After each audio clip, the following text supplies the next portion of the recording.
Just adjusting my sound.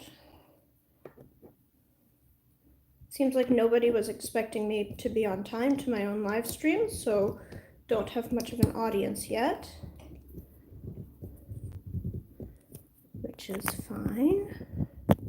Do a person watching. Oh.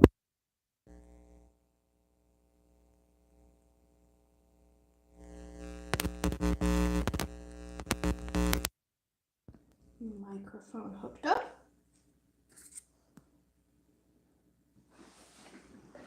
Aha! So, not sure who I've got here yet, but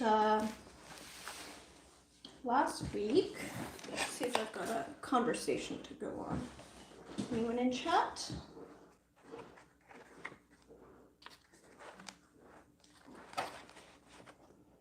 All right, I'm just gonna wait a little moment because I think that there's gonna be some people joining us soon.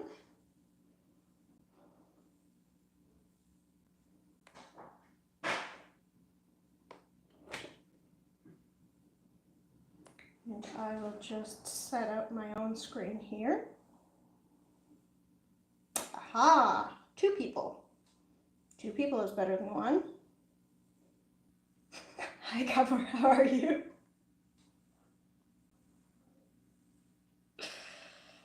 Ah, look, we've got people. Hooray!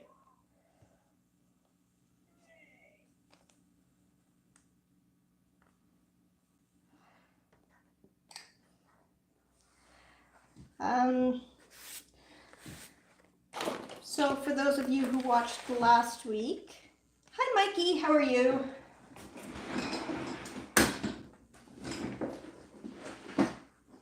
Mikey, did you watch last week's stream?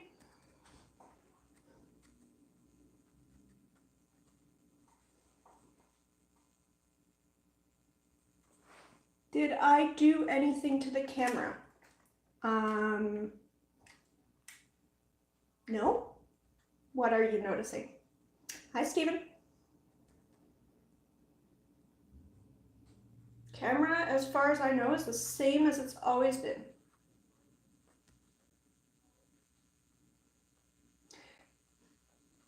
Seems particularly clear today. Perhaps you've got a different stream resolution. And if you click on the 3 dots, you can change the stream resolution to a higher one usually. Sometimes it defaults to something very low if YouTube is overloaded. But my streams should always be available in at least 720p. I'm not sure why they're not always streaming to 1080p because this camera can do 4K. Now I know that they don't allow 4K streaming, but they do allow 1080p streaming, so I don't know why this camera is not streaming in 1080p, but it should at the very least. I think I was there for parts of it. Okay, currently I only get 720. Yeah, I'm not totally sure what that's about. I haven't been able to figure it out. I can't find any kind of setting on my side that's limiting that, but I also know that this camera is capable of 4K 60. So I don't like, it's not the camera. It might be my internet connection, but there's not a whole lot I can do about that. And also, we do pay for fairly good internet connections, so I don't know. I mean, we're sort of maxed out on what we can buy in terms of internet connection. Fiber is not available, so.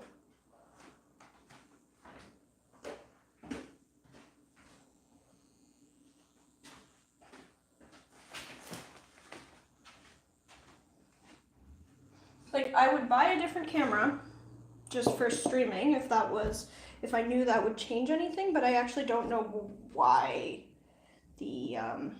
why it's going to 720, if it has anything to do with the camera, if it has anything to do with my internet, like what I need to do. I've dug into it and I can't figure it out. So it's a little unfortunate, but yes, I do have, if it's ever like not focusing or something, just let me know. I should be able to just change. I mean, I do have ridiculous amounts of light in the studio, and good tech, so yeah.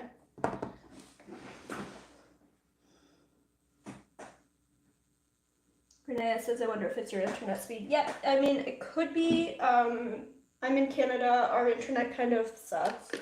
I mean, like, we pay for the best we can get locally, but, you know, it is what it is.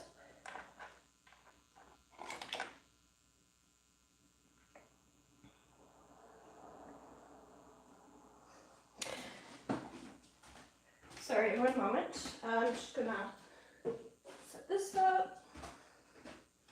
Anyway, so, for those of you who were here last week, I'll just go over what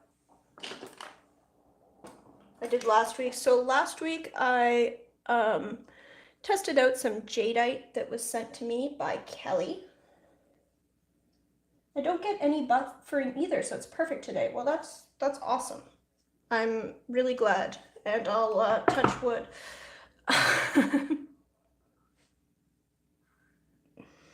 Okay, and I will turn off my speakers over at the other end of the room, so you're not getting an echo of me.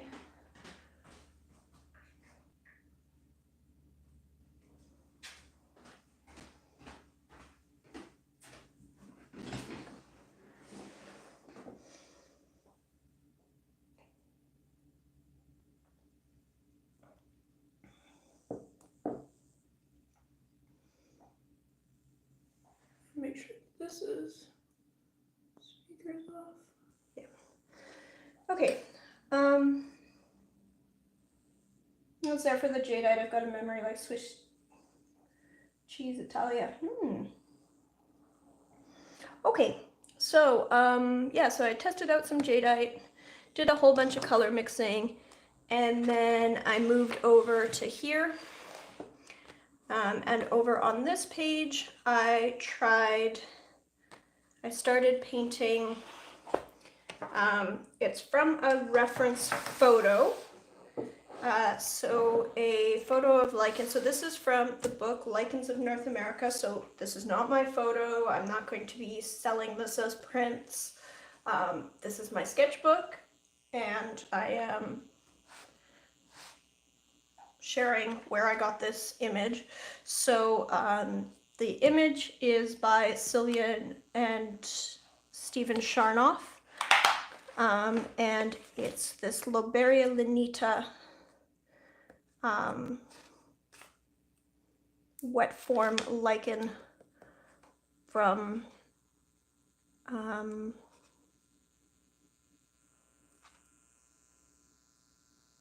it's a cabbage lungwort, and it's from Alaska that I'm painting. And so I've got this image here, so I am painting it a little bit larger than life. And I will move this over so that you can see both my reference and my painting. Then I will bring this in closer a little bit so you can see a little bit closer to what I'm painting.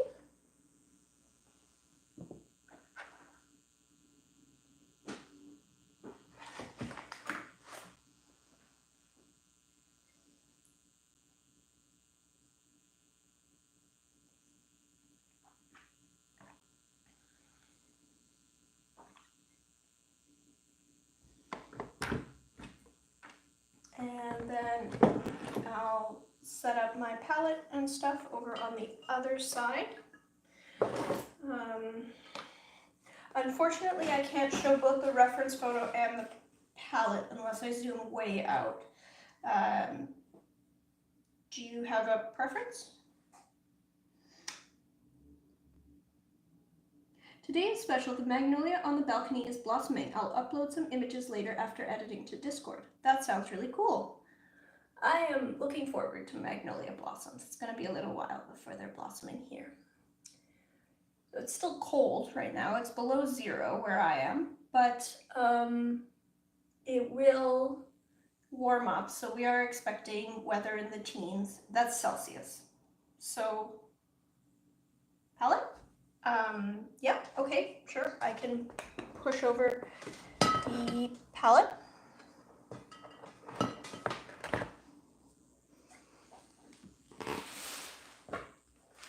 I can bring the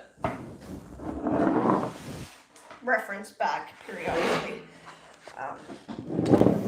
Sorry. Just trying to get everything pushed into frame. So, oh, yep. All right, so then we push the palette into frame.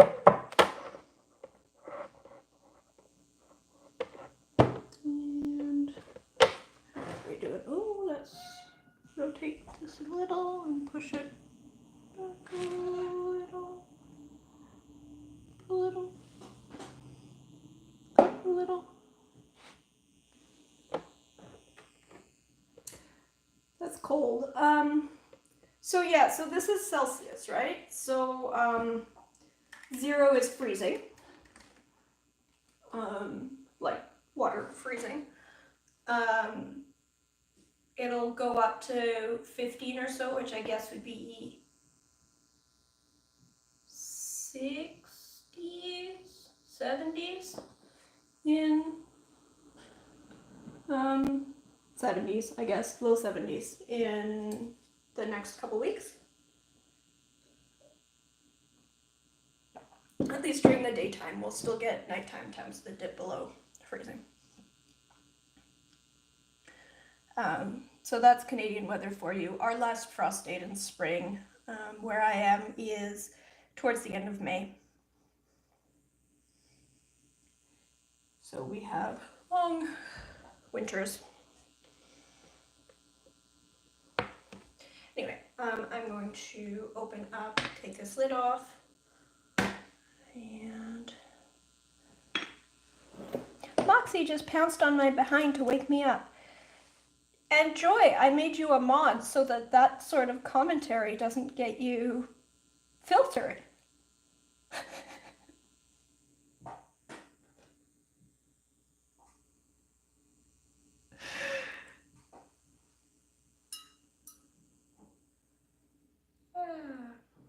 Okay, time to paint. So also to recap, I'm doing a limited palette here. So I am using the jadeite, and then what else had I decided on? So I've also got some transparent orange. So my 4 colors are jadeite and then transparent orange. And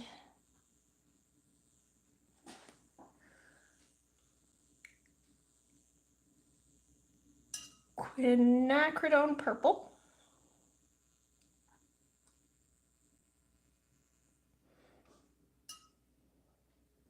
I'm a mod. I can talk about yawning. Yes, you can. And about cats who like attacking behinds.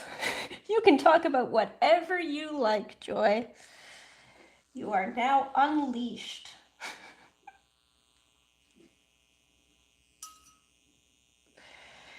Good morning. How is Saturday morning in New Zealand?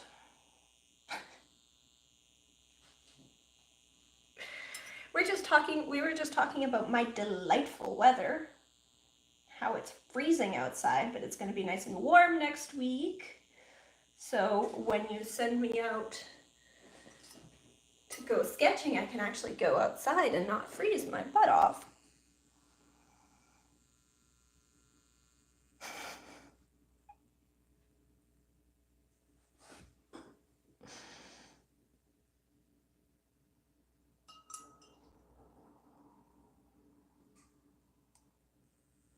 And then my last color in this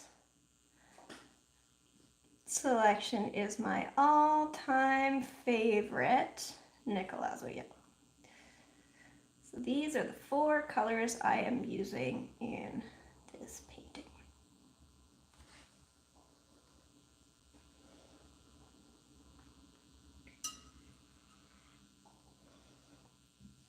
And I've got my beautiful mix over here, where I'm mixing them all up.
Saturday morning is, well, it's purry at least. I see.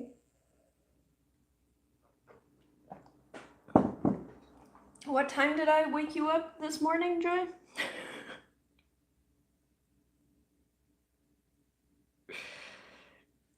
I feel like it's shockingly early, even especially after daylight savings time.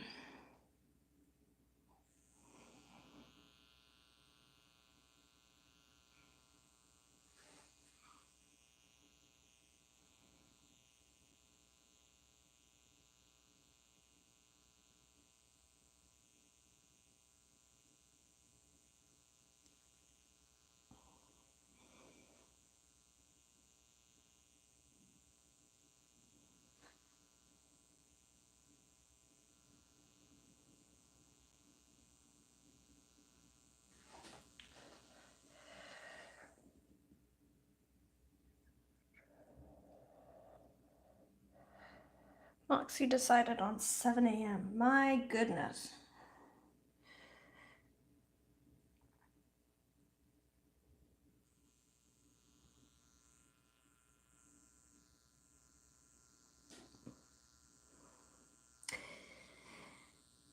Oh well, I guess I should thank Moxie.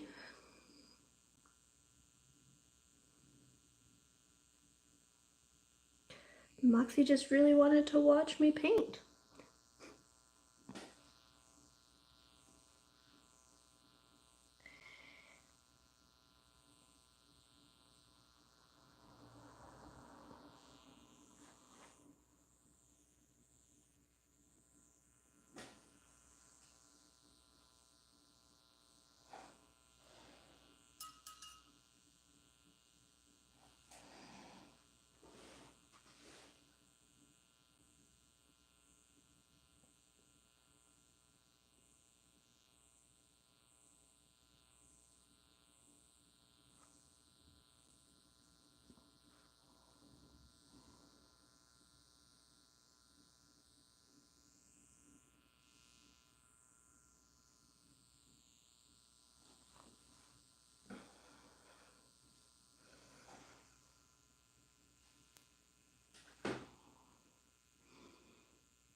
Don't encourage her.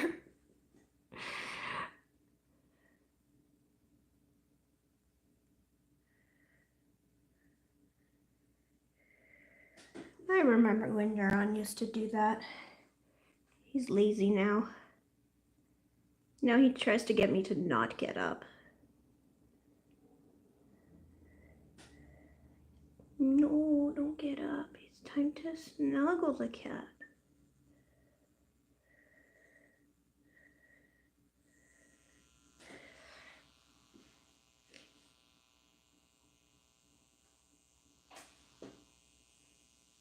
But back when he was a kitten, he would be up at 6:56, you know, 4 minutes before the alarm, lifting my eyelids.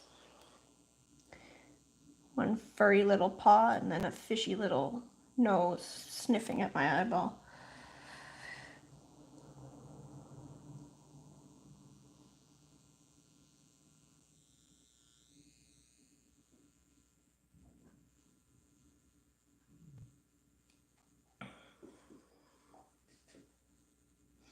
Want to swap cats? I mean, I love my little terrorist, even if he's a little terrorist. But, like, he's actually a huge amount of trouble.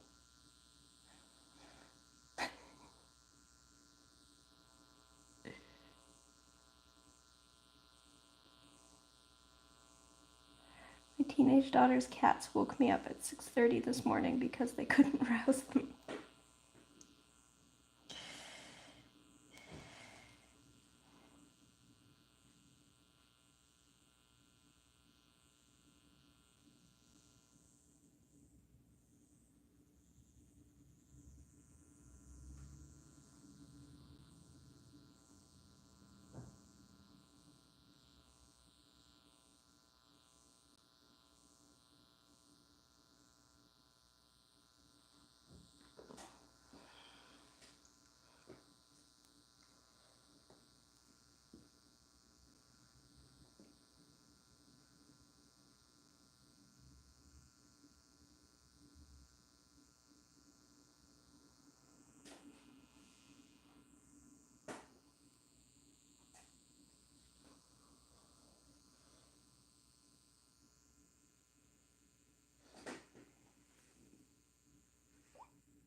It's also too early. Yes, indeed.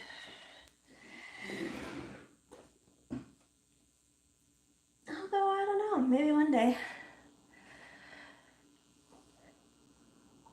I do have to say that the rare times I've managed to get myself in the habit of waking up super early, I do have like some moments of clarity that just don't seem to reach later in the day.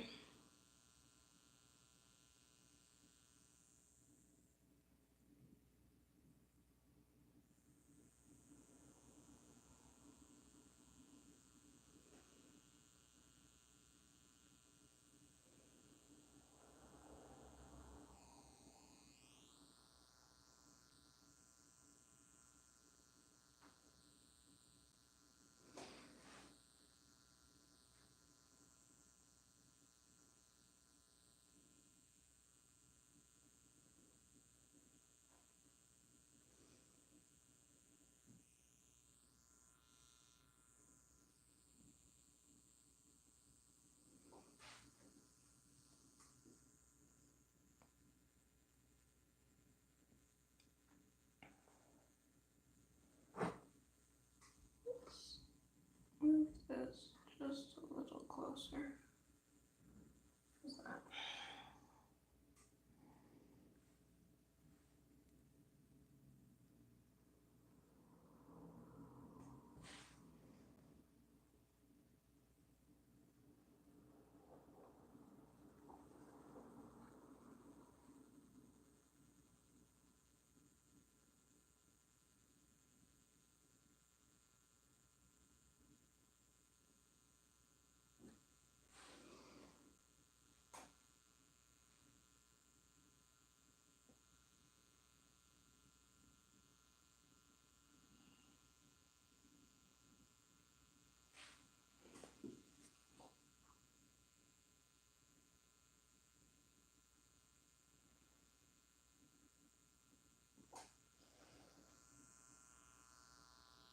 When I was in school for nursing, I would get up at 4 a.m. each day so I could read and write my papers in a quiet house. I also have clarity that early, but I hate getting up that early.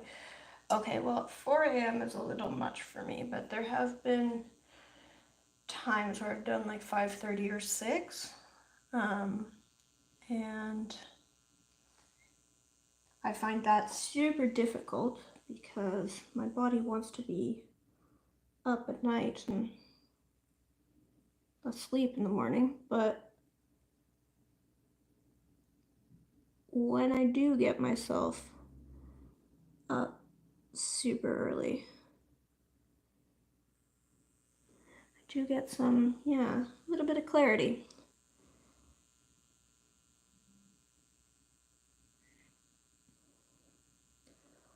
But it's tough to convince myself to get up when an alarm goes off unless there's, something super pressing. Like, really? Really? But the wet bed is warm. Why do I need to get up at 5:30? It's commitment. I bet you got good grades.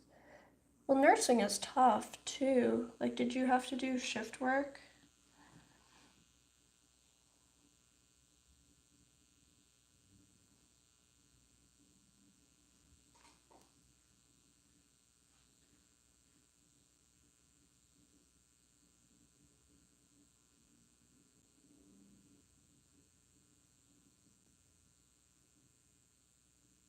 My sister would have rotating 12-hour shifts. So she'd be up at all hours. And she was working in hospitals.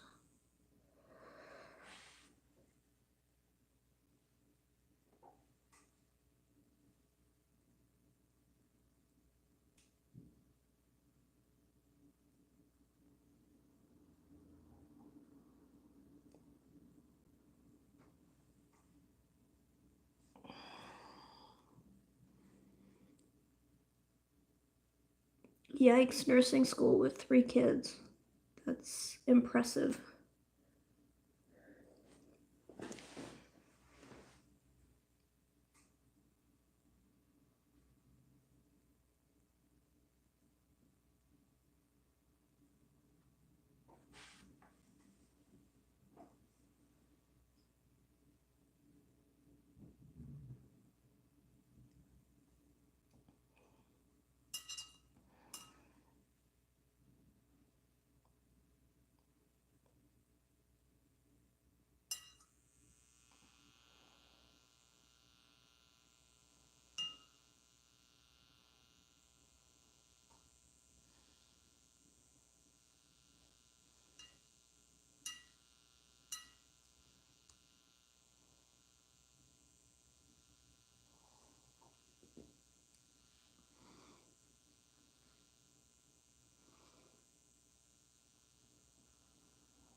of the color palette you chose.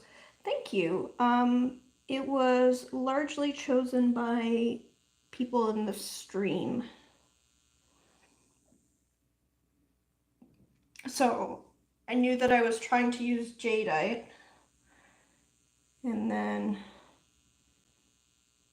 the rest of the colors were sort of decided by people watching the stream.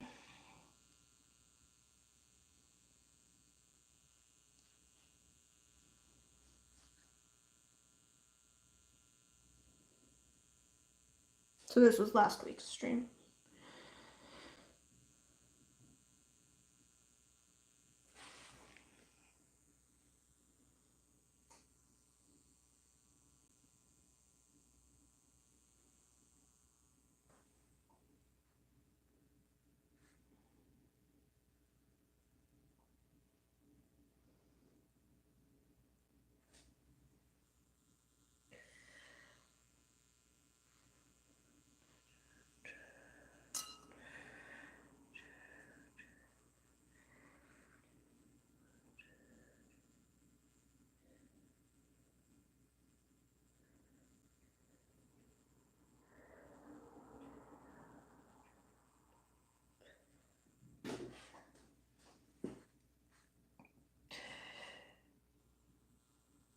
And then because there's all of these little, like, this is a wet form, so there are going to be a bunch of little white highlights. So I'll go back with probably a white ink and just add a few little highlights at the very end.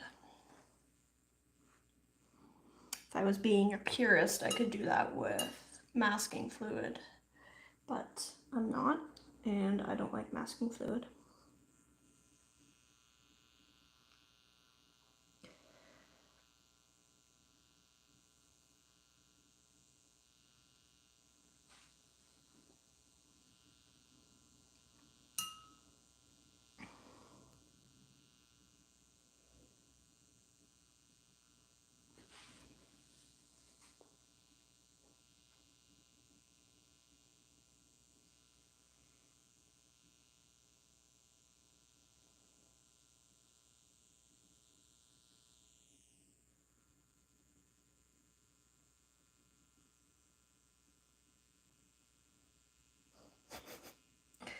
Well, she woke you up, so her job is done. Now she can go to sleep.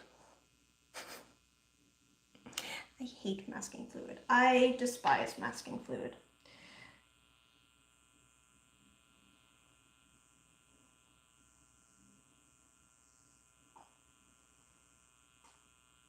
It's just a terrible, terrible, terrible thing.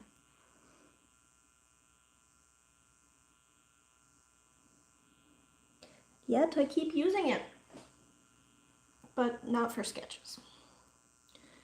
It's going in the sketchbook, and I don't have to use masking fluid. I'm not going to.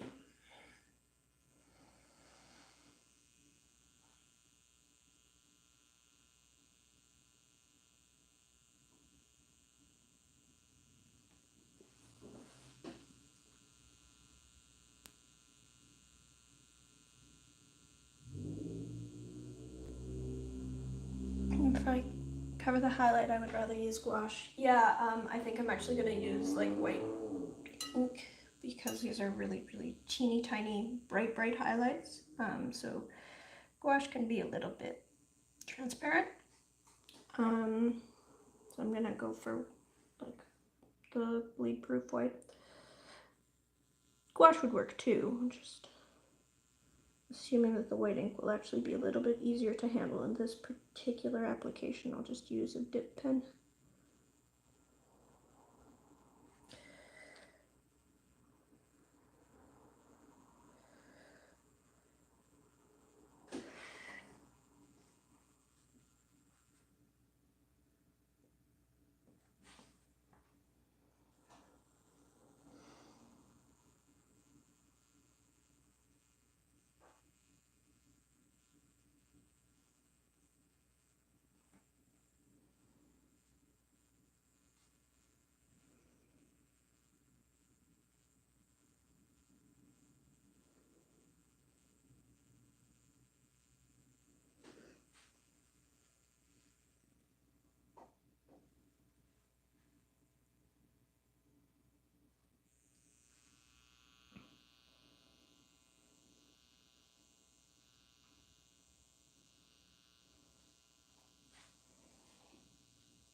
I've never tried the white ink.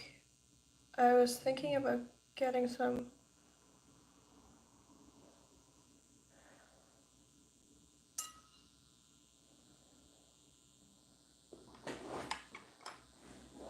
Yeah, so the stuff I've got here, I'll go grab it.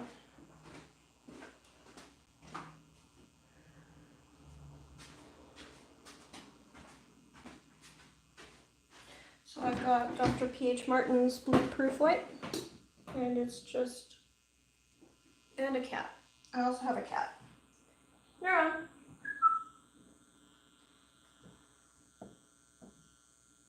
Are we going to get the cat visit through today? Yeah? One moment, sorry. I have a cat, so I'm going to cover up this palette, because I suspect I'm about to get a cat on the desk. Hi, buddy.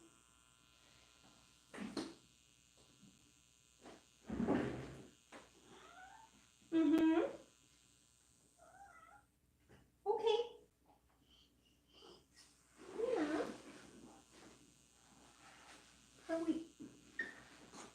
Are we saying hello to the camera? Okay, let's take the sketchbook out of the way. Wait, you're not stepping on it, yeah? Okay. Yes. Yes. All right. Buddy. Okay, and right back off the table. I know. Okay. Hey. Yeah. Yeah. Oh, you want pets? Okay. Well, you can get pets. How about let's do pets at the table, though. Yes. Okay. Oh. Yeah. Yeah. Why are your feet wet? What did you step in?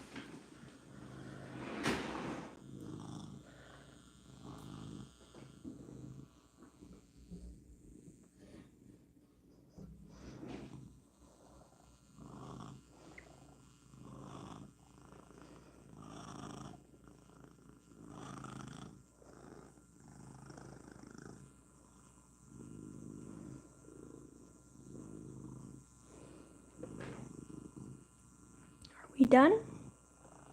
Are we done with the pets?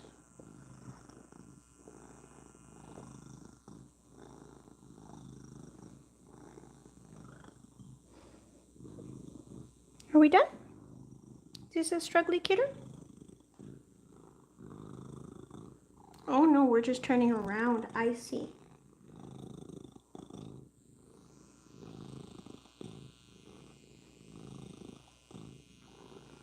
I know, so helpful. So helpful, the studio cat.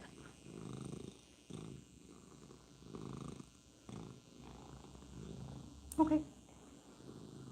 Oh, you're just gonna hang out here now. You're gonna hang out on the desk just out of front. Oh, but you want that chip bag out. Okay. Yep. All right. Yes, that's fine. You can sit there. You're just gonna sit there. Okay. And supervise me doing my stream.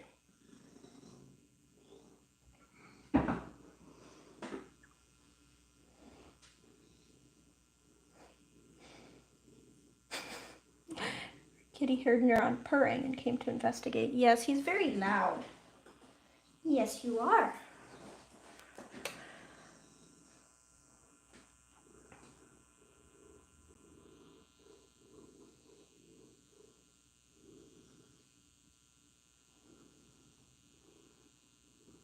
I found that Stonehenge paper wasn't as good for masking fluid as Arches or Fabriano, but I could lift paint from Stonehenge more easily.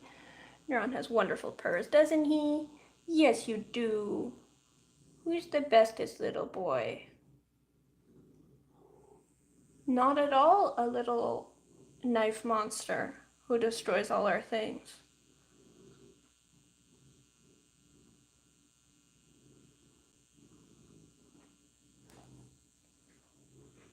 Yeah. It's gonna be the very rumbliest of streams. Can you guys still hear him? He's roaming around the studio, just rattling.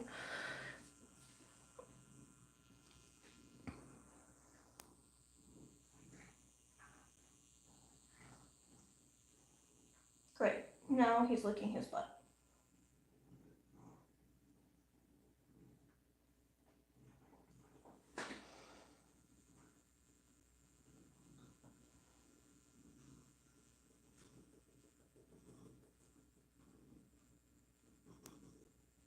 Not now that he's moved away from the camera. You hear that? Yeah, you're rattling so loud and yet my microphone isn't picking you up. Isn't that upsetting? Huh, yeah.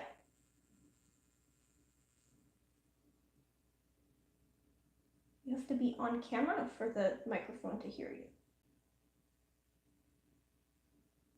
I know, it's very upsetting. Okay, fine. All right. Wait.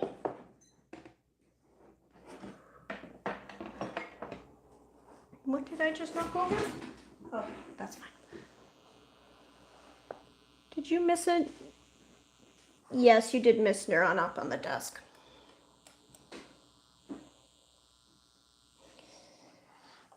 But yes, hi, Lise.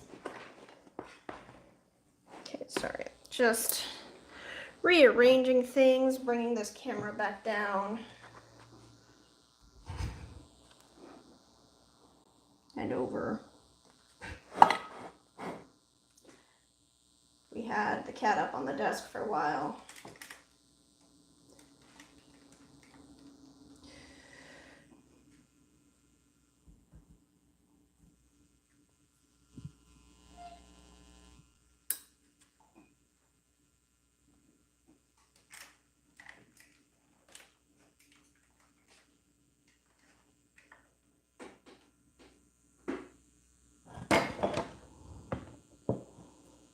There were purrs and a fluffy gray behind. Yes, indeed.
Trissa's laying on my lap watching, purring, and waiting for Neuron to come back.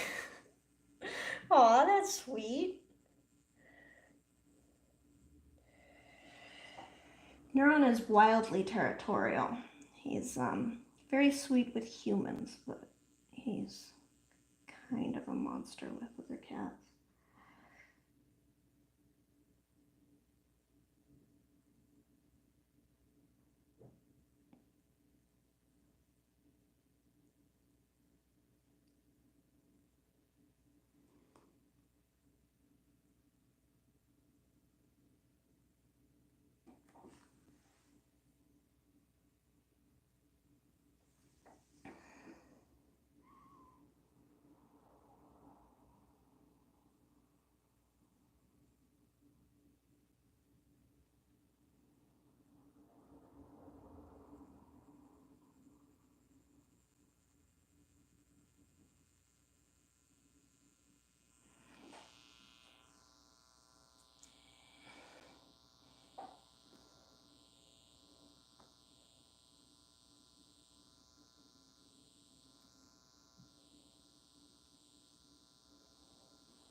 Neuron might be back later. He's gone downstairs to, I don't know, do cat things.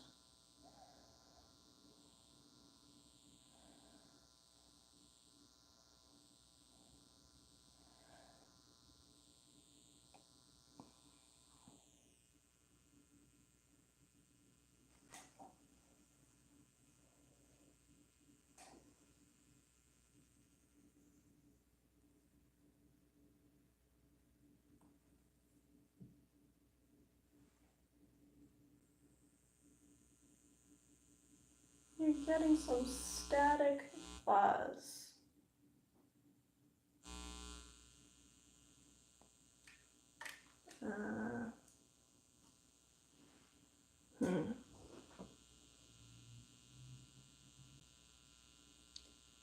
So there's some,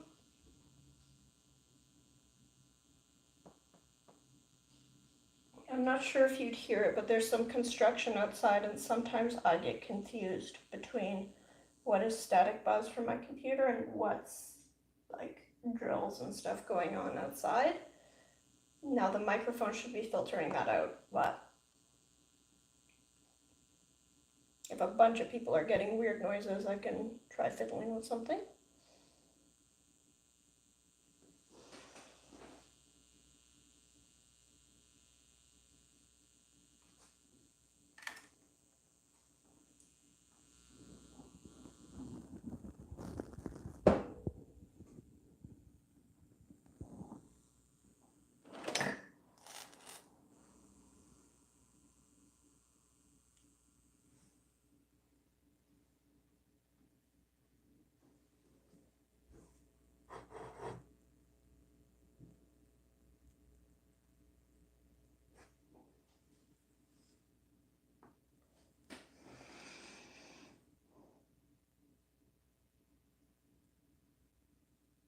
Are you still getting it?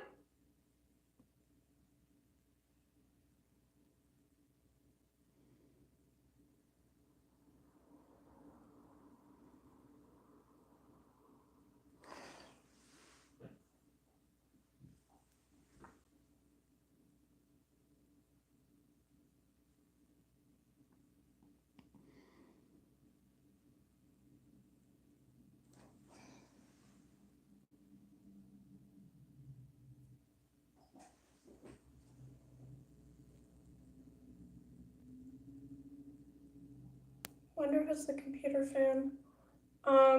You wouldn't hear my computer fan. I think you might be hearing outside noise. Yeah, I think you're hearing some construction and vehicles outside. Like, are you catching it right now? Because that's not anything in my studio. That's outside my window, and unfortunately I can't do anything about it. Yeah, so what you're catching is there's a factory outside, like directly across the street from me. They're doing some maintenance and they have some drills and stuff going. And sometimes it sounds from in here an awful lot like a very, very loud static. And I had this issue while doing a voiceover yesterday, which is why I'm tuned to it.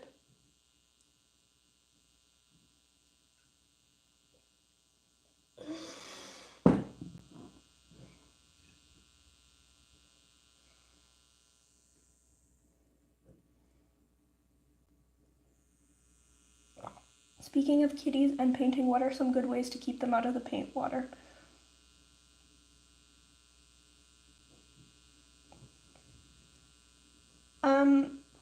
I don't know. Neuron's decided that my paint water is his favorite water. And he's even learned how to ring the paint water jar. Like, he'll use his little paw. And he'll take this paint water jar here. And he'll just...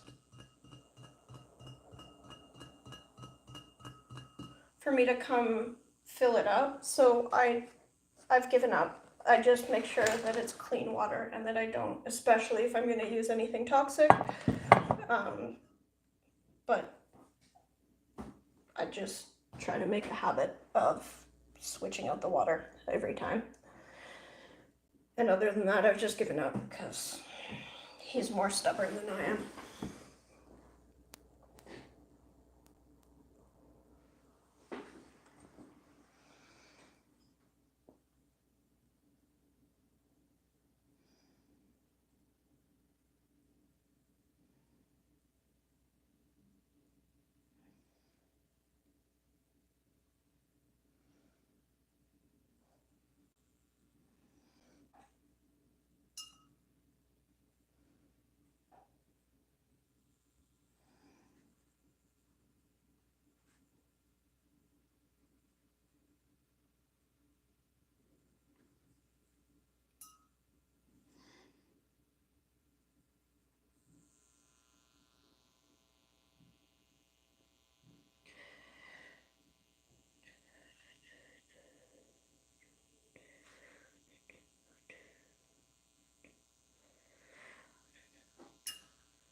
try blowing on their face when they do something you want to train them out of.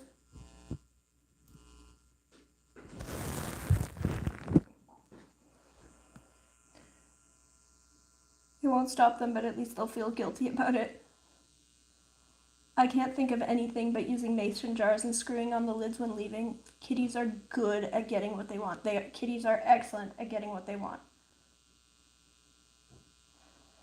Though it seems to have trained Moxie out of chewing power cords, so sometimes it works. Cats feel guilty? That's new to me. Oh yeah. Oh yeah. But they'll also lie about it. So when Neuron was a kitten, he really liked baked goods for some reason. I have no idea why he liked banana bread and like spice cake, because cats can't taste sugar. But he liked baked goods, and so, you know, I came home from my aunt's house one time and she packed me like a banana bread in like plastic wrap. It was inside a bag, and he pulled it out of the bag. Like, I left it on the floor. He pulled it out of the bag and like bit right through the plastic wrap.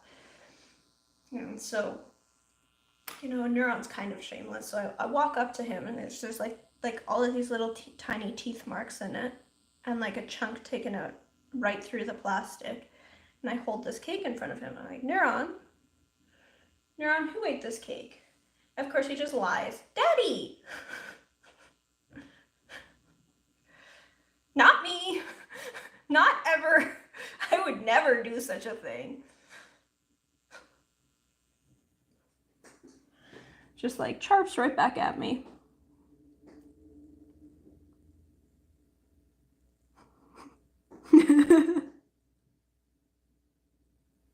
I was entitled to do this, then you restrained me. I'm contacting my...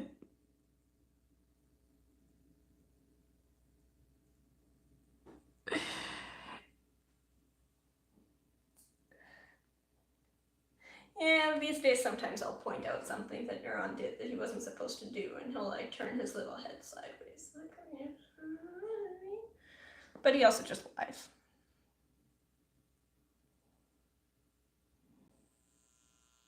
And he also, like, you know, we have an argument about the water jar, and then he wins. And so he'll, like, I'll refill the water jar. I'll wash it. I'll refill it. It's brand new. He just wants to see me work. So he won't drink from it. He'll come into the studio and he'll ring it until I go switch the water again. And it's like, I know that it's fresh water because I already did this for you, cat. What are you complaining about?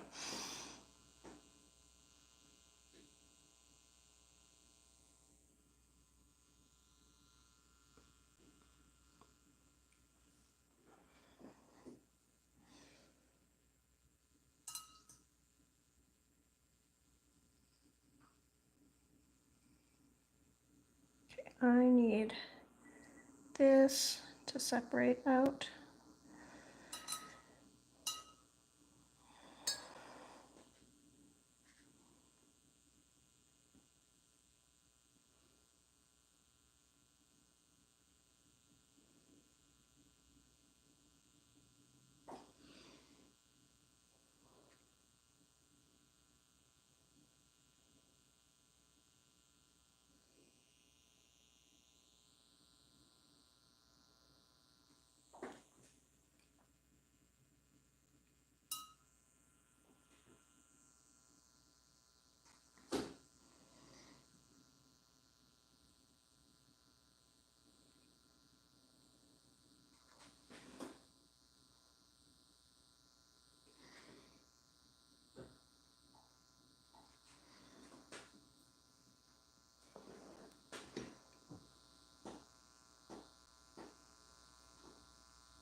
Oh.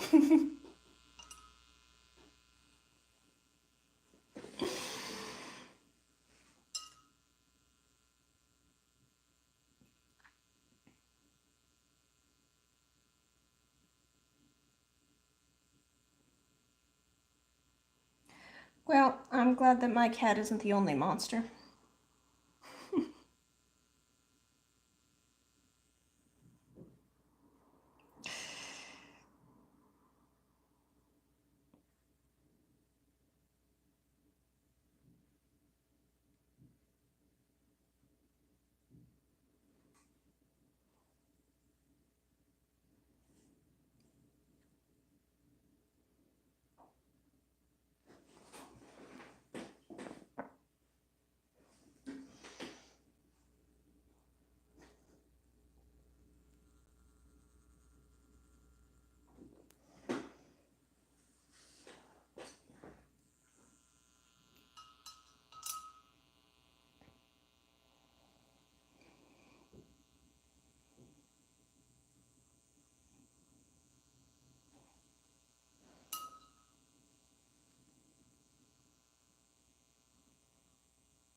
This really is a pretty yummy limited palette. I am really enjoying this limited palette, yes. Glows. Really having fun with it. Some really bright greens.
Is this Series 7 brush chopstick? It is not. It is my beloved Rosemary & Co. Series 22. Do you want the chopstick? I can switch to chopsticks. Where did the chopsticks go? Sorry, there. Across the room. I'll go grab one.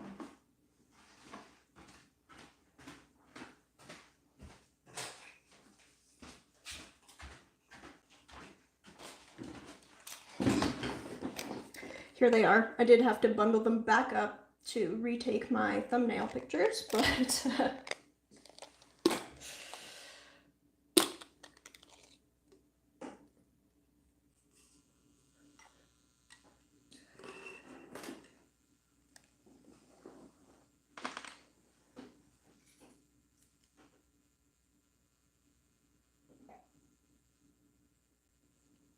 Series 7 will forever be chopsticks to me now. I'm not sure they'll appreciate that, but sure. Yeah. Wait. Yeah. I think that Series 7 also runs a little large, so this is probably about a size larger than the equivalent size from Rosemary. So this is a size 3, series 7.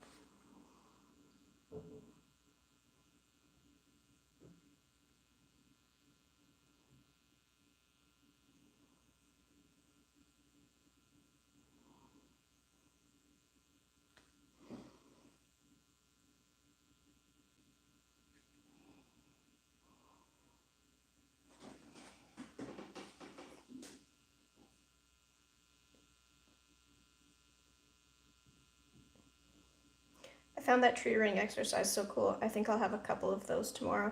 Yeah, it's a nice relaxing thing, right? When you want to do, you don't really have like the energy to think of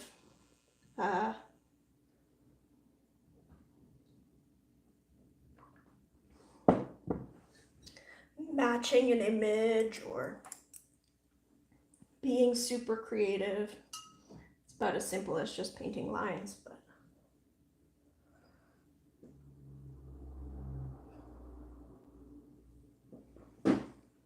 it's nice to have a few of those things.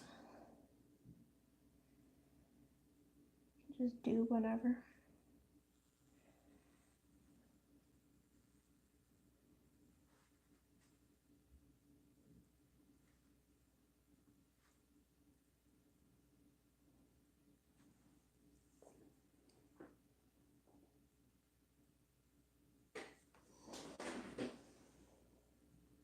Happy you didn't get a bad batch. Yeah, I was a little bit scared while testing it out because they're a gift. They were a gift too, right?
Yeah, after watching 2 Series 7 tries, I'm not buying one of those online.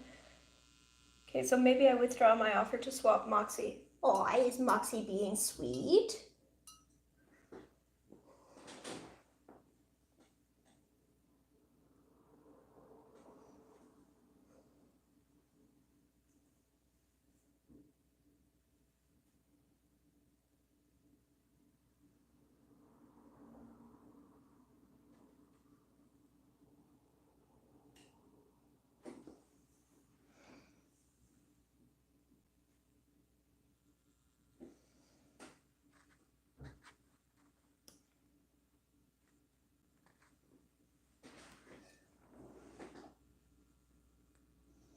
want to have a look in a real art shop to make sure I don't get a dud.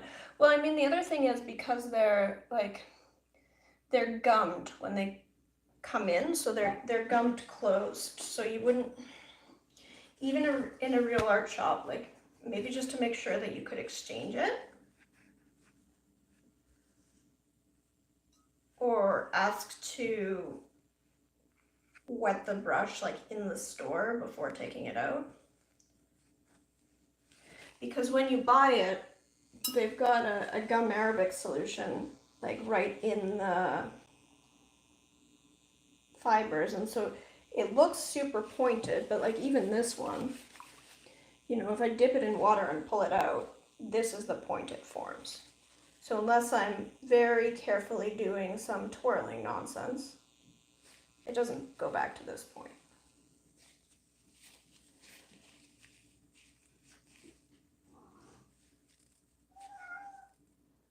Moxie's being sweet and are you jealous of Moxie? You are? You want to be the best cat that ever there was? I know, you want to be the only cat. Yes. Are we coming back on the desk now?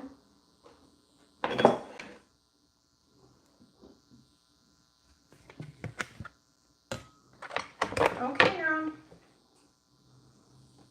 Yeah. Yeah, who's my good boy?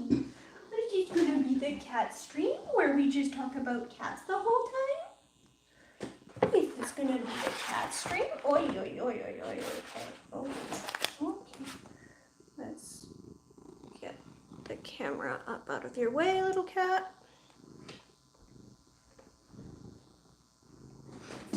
Okay, no, if you're gonna be, no. You stay here. Yeah, hi.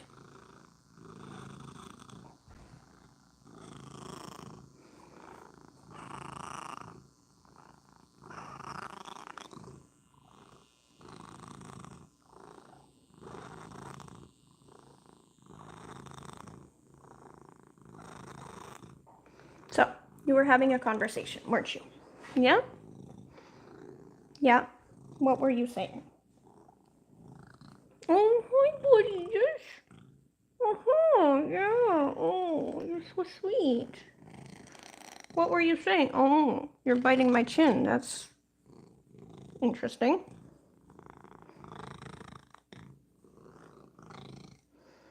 You had opinions. You can tell them to the camera.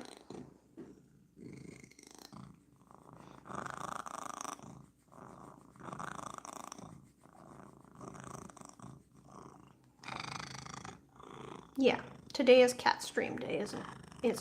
Yes, only cats. No art, only cats.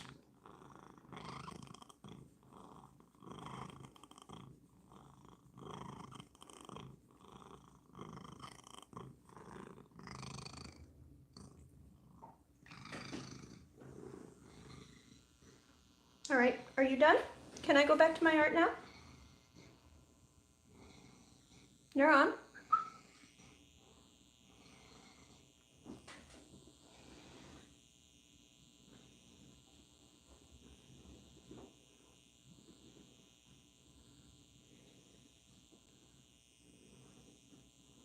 I had 7 out of 9 bad non-Series 7 Sable Winsor Newton brushes. None of them held a point. Some had 3 points. Do you see the little tail coming into screen sometimes? Highly sorry I'm late. Forgot about daylight savings. No worries. So hi, Neuron. You are the handsomest. Yes, he's adorable. Yes, you're very loud. You're very loud. You hear that? Everyone can hear you. Because you're so very loud.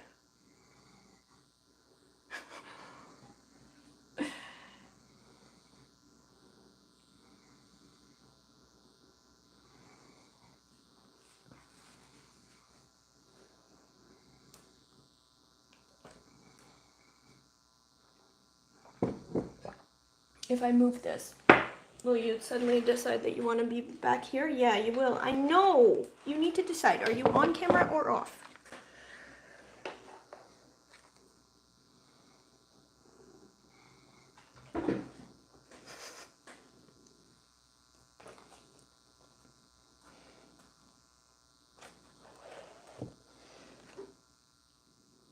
Okay, and we have cat fur everywhere.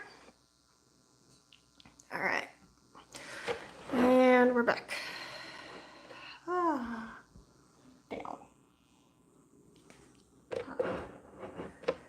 Over. Ta-da! Okay.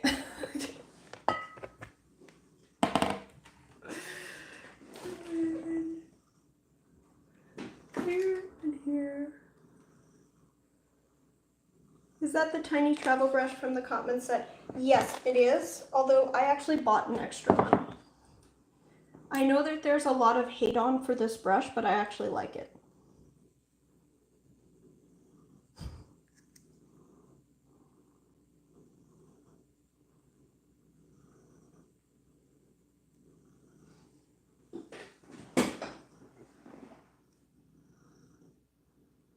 You're supervising the stream from over there, little one? Yeah, okay.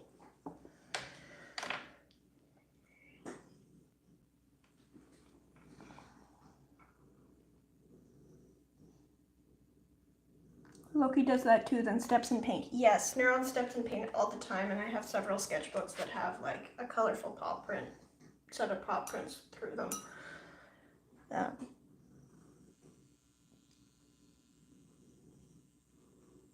At least when I'm doing a finished painting, I have it up on like a table easel, so it's on a tilt. Then it's less easy for him to step in it. But I haven't found a way to get as good footage out of that. It tends to show up a little,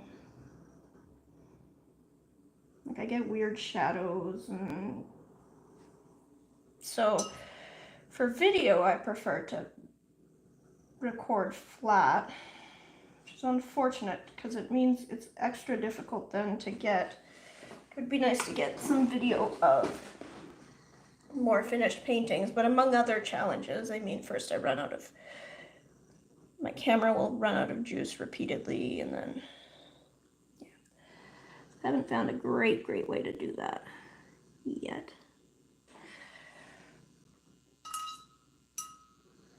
Anyway, so this does come back to a point. Like, it's definitely a fine brush. I just, given how much more expensive it is than so many other things on the market, I'm not sure that it's really justified. Like, personally, I think the Rosemary & Co. Series 22 has a finer point and the same water holding capacity, and in otherwise is a very similar brush. So, you know, that one's half the price.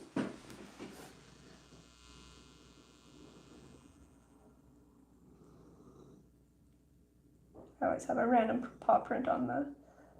I have the Dalerani Artisphere, but hardly use it. I think I work too wet.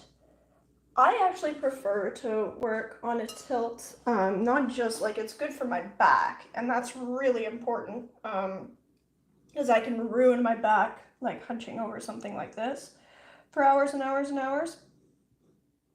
I've done myself some like serious damage that way. So that's part of it.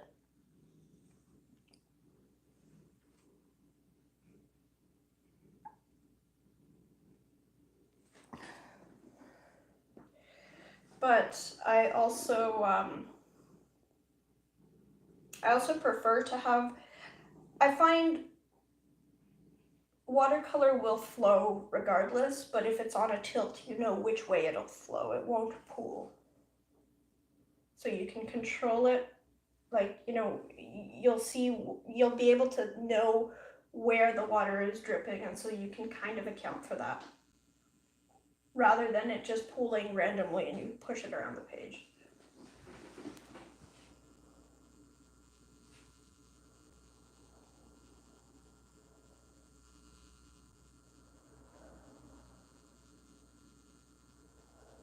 need to watch that review. Never tried them. They are way out of my budget. The Series 7. If you get them from, what's it called? Ken Bromley, artsupplies.co.uk, they have some sets that are a lot cheaper than Squirt.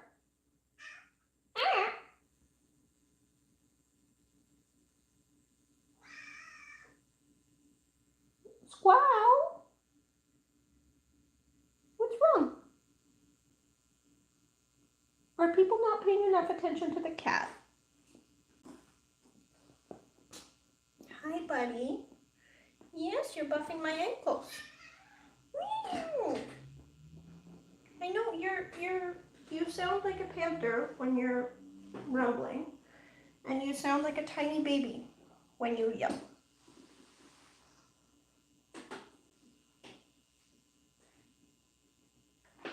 Ow! Why are you biting?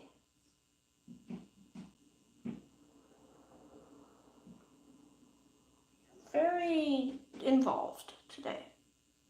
Why are you so involved today? Why?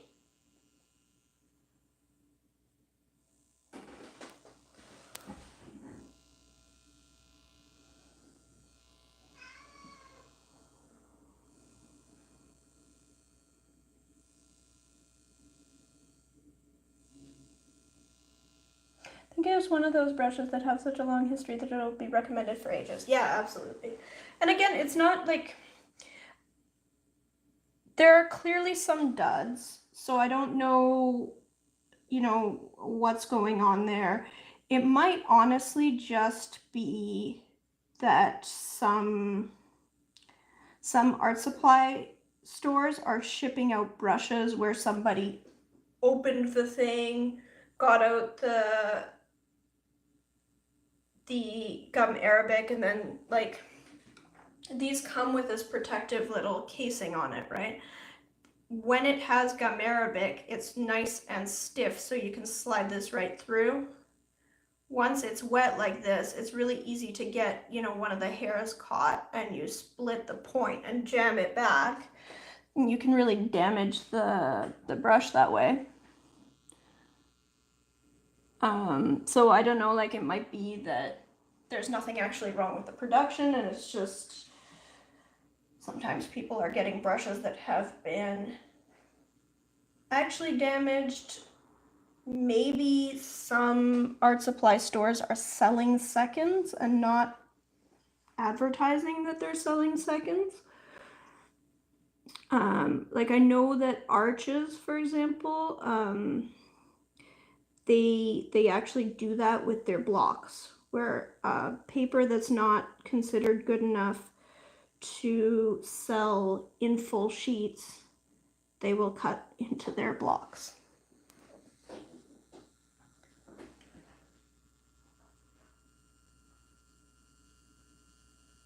When they make the Series 7, they put them in their mouth. That doesn't help. Well, the pointing thing, I think Rosemary might do the same.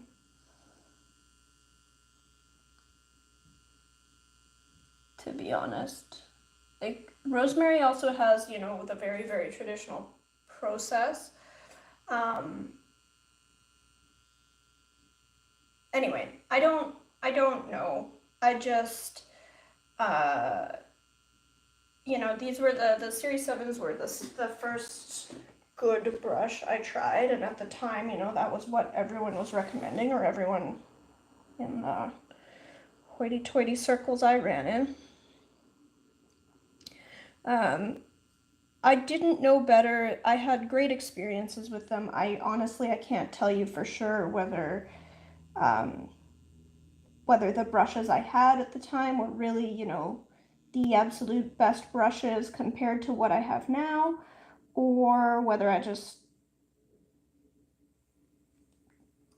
had a different comparison point and different expectations.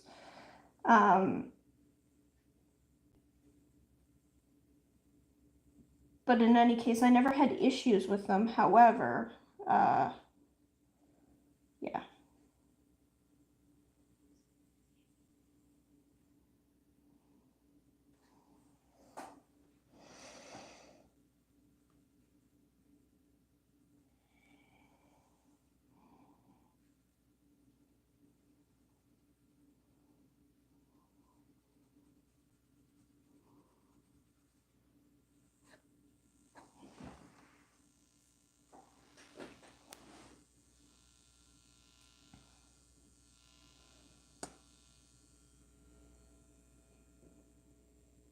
I like rosemary brushes, so surprised if they lick them. I mean, I'm not sure, like, that is the traditional way to shape brushes.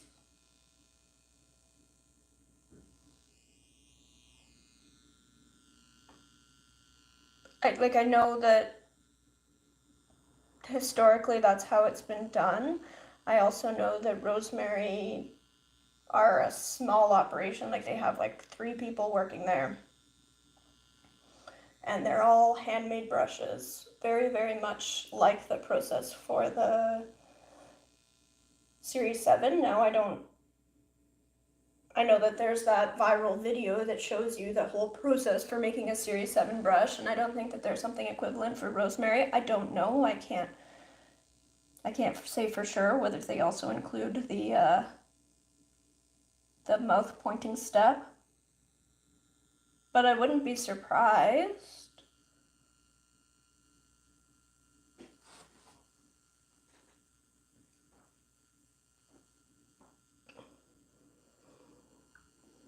They're very similar. I mean, here. If I take the 2 of them side by side.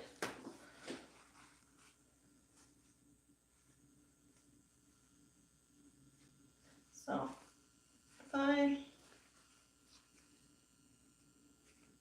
without my lips, just using a paper, this is just a toilet paper. And I have the rosemary and the Series 7. So you'll see the rosemary hairs. I mean, they are very slightly different shapes. So the Series 22 from Rosemary & Co. is, yeah, they're like half the price, if not less, the Rosemary & Co. ones.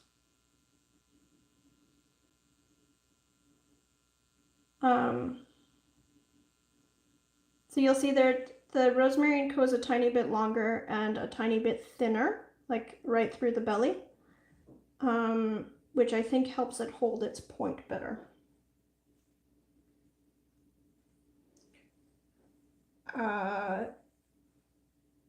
Yeah, but very, very, very similar.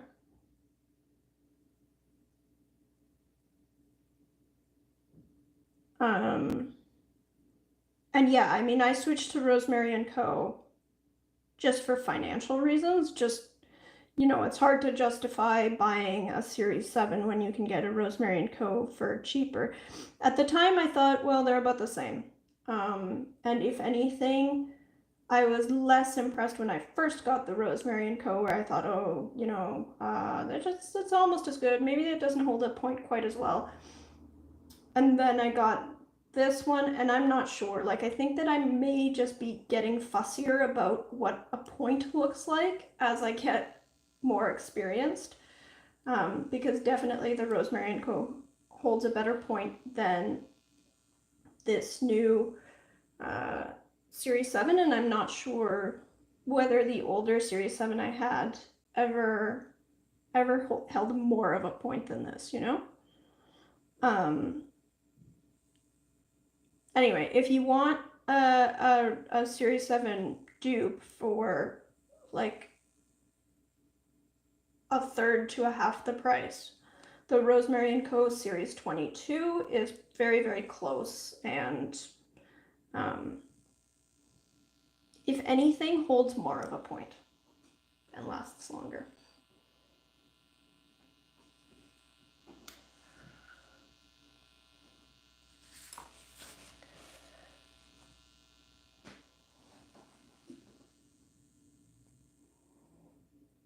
I mean, in general, I feel like a lot of Winsor & Newton's products, like not just their brushes, they're coasting on reputation, shall we say? Where they're not, it's not that they're bad, but I just feel like they're not, they're nothing magic.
I was amazed at how affordable R&Co was when I bought mine. Yeah, they are like really, really affordable. Subpar. I think their gouache is really good, like they undersell it. I mean, even their gouache, they have some colors that aren't available from anyone else.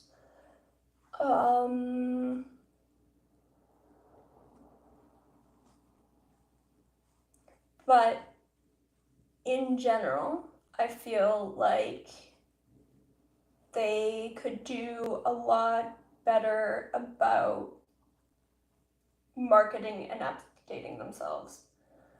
Whereas they just coast on reputation. Like, every art supply store in the world carries Winsor & Newton. It's just the go-to. And sometimes they have some really great products. Like, I actually really like, for example, their transparent orange. It's my favorite orange.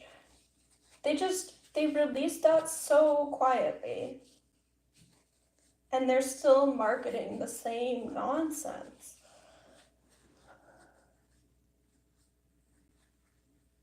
It's probably way too big to be exceptional or too bad. Good to be mediocre.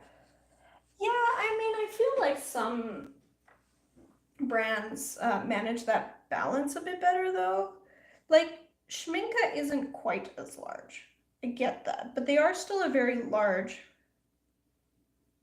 art supply manufacturer.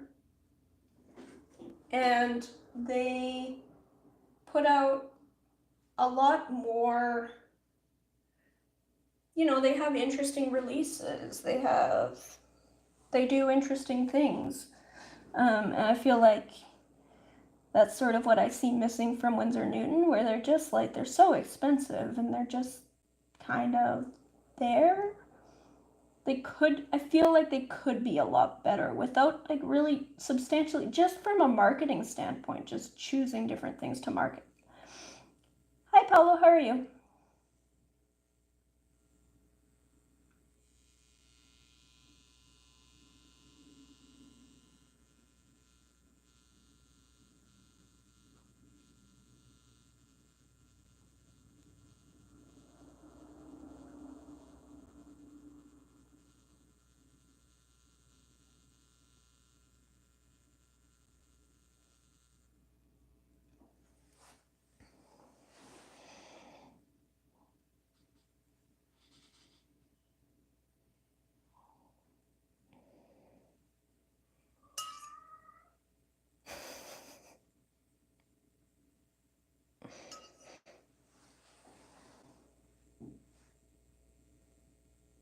You started streaming 90 minutes ago.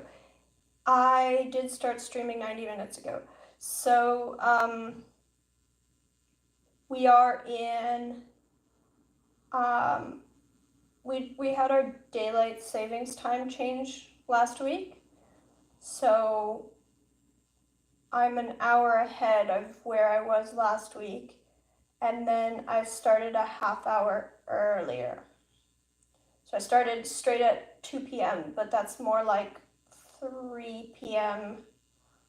for most of you who haven't changed clocks at the same time as us.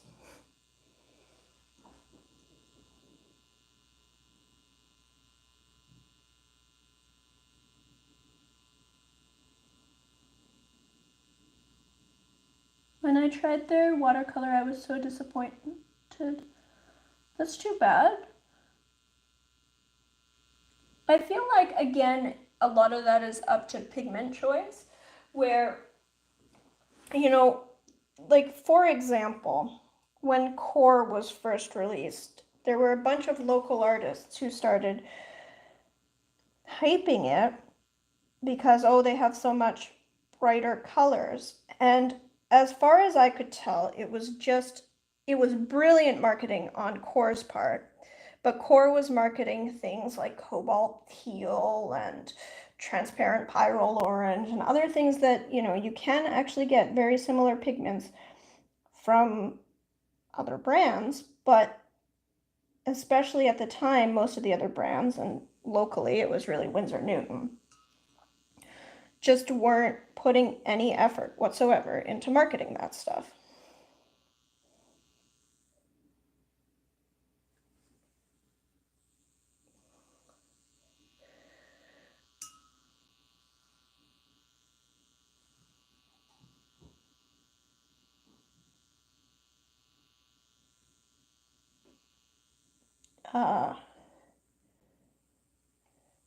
So it wasn't so much that, you know, the brand had better paints or brighter paints or whatever they were marketing it as. It was just they'd successfully identified that other brands weren't marketing the cool, bright colors that they have. So then they did this thing about, well, they have more pigment load. And no, not really. But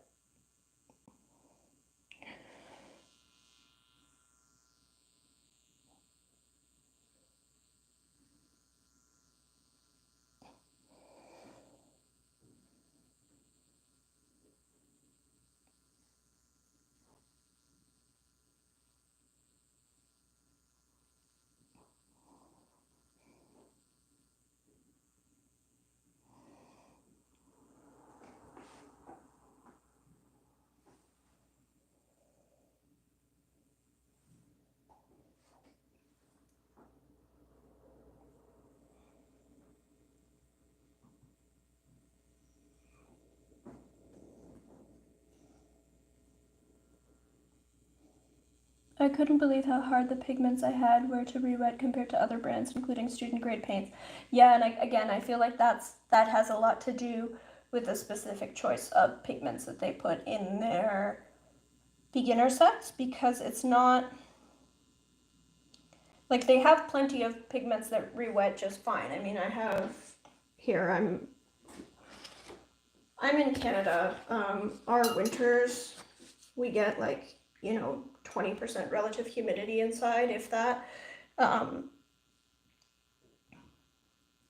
This is their green gold. This is Winsor Newton's green gold that I haven't touched in probably weeks.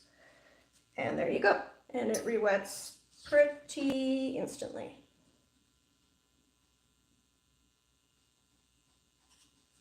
There's probably some nonsense on this paper because this is just a scrap. But you know, that re-wets just fine. This is Winsor Newton's transparent orange. Again, it re-wets completely fine. This is Winsor Newton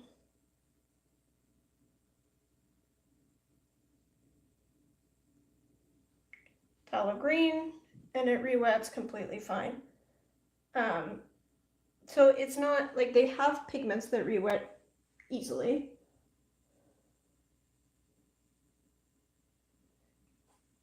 Right. I don't have any beef with Winsor Newton's professional line. I have beef with their cotton line. I don't have beef with their professional line at all. But yes, I find that their marketing just sucks. And I find that they're very, very expensive. So, you know, in most cases, it's hard to justify buying Winsor Newton when you can get the same thing elsewhere for cheaper. Kind of like the brushes. I do love their Rose Madder and Transparent Yellow. Both are lovely, and I have them. I'll check out that Transparent Orange. The Transparent Orange is beautiful.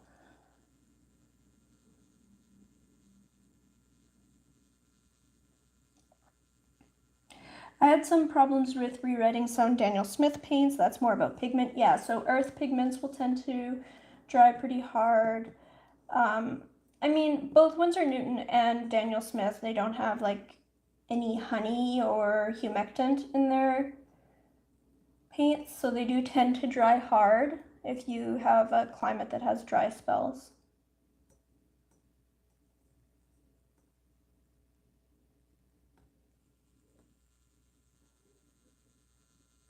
Rose Madder is quite difficult to rewet. I have the pan version and share the same experience with that one. I don't own Rose Madder. The genuine version?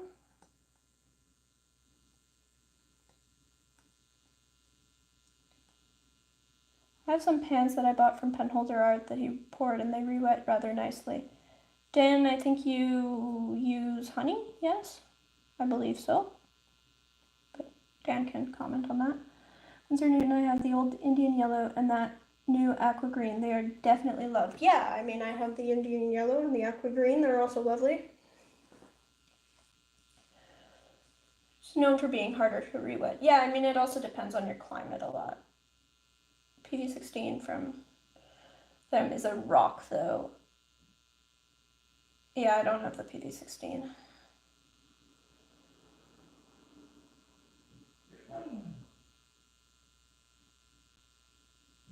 When I saw the price of 5mm Winsor Newton tubes in the US, I was shocked. I bought 14mm tubes cheaper in the UK. Well, I mean, that's the other thing, right? So often in Canadian art supply stores, they'll be the only option and also be like ferociously expensive.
I love my transparent orange. It's Lee's fault that I have it.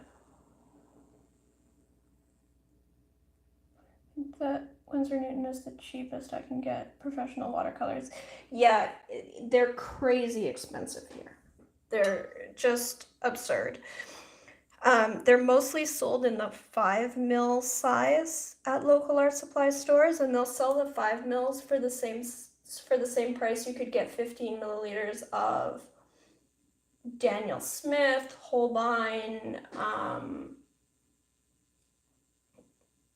M. Graham is actually cheaper for the 15mm than you would get Winsor Newton, Sennelier, even Core, and Core is absurdly expensive. But there's just no sense to it. Like, I don't dislike Winsor Newton paint. I just, I'm not gonna pay $15 for a little 5 milliliter tube of a Series 3 or something. Not gonna happen.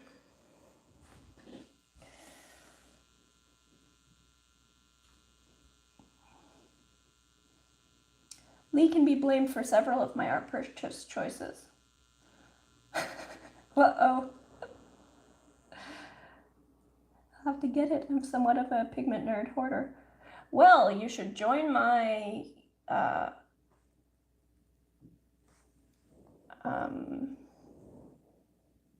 Renea, are you in my Discord server? It's in the video description.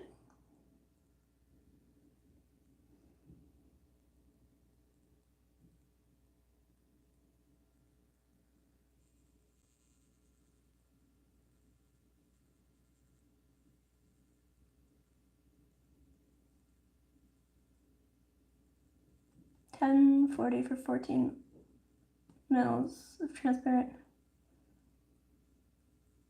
Hey, good thing I have no hoarding tendencies. None at all. Alright, the Discord link is in the video description today, because I actually was on top of things. Thanks, Joy, for keeping me on top of things.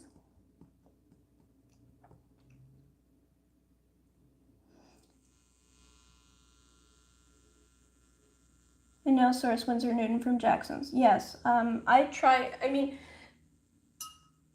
they're definitely more expensive for North American brands if you're shopping in the US or Canada. And they are, it makes sense to buy paper locally, things that are very heavy. But generally Jackson's for European or British brands for small things, little tubes and what have you, they tend to be a lot cheaper than I can get locally. So it's then hard to justify, well, why am I going to spend more money to buy something locally, especially if it's something like Winsor Newton, that's a British brand anyway, when I can import it myself for cheaper.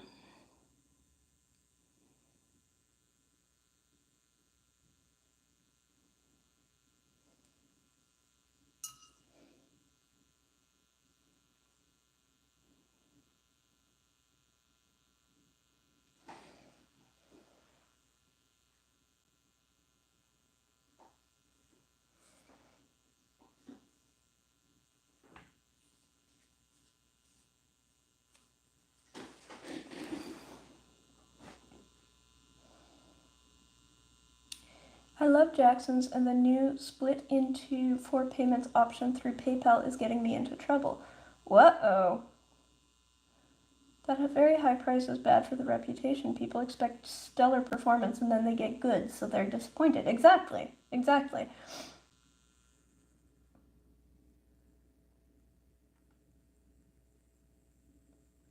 I think we can only now get van deliveries, and that ain't easy, but I haven't checked their prices for post and packaging.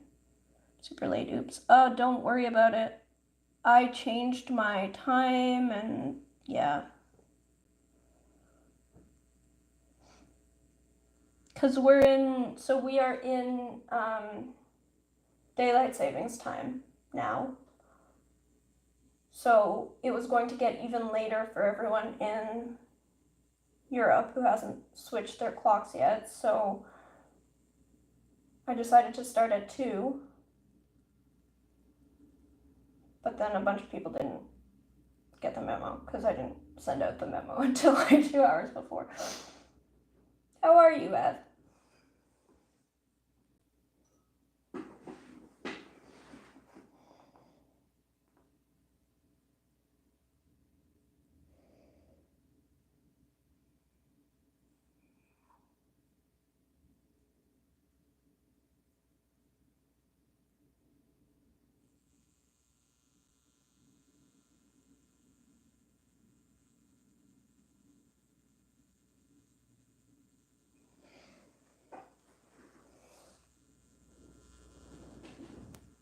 allergies are kicking my ass today. Oh. Yeah, I've got a bit of a sinus thing going. Weather change. Sent by DPD Road Service, where VAT is not added to your goods total, but an equivalent amount is added to the shipping charge. Oh, yuck. Yuck, yuck, yuck. That's a lot.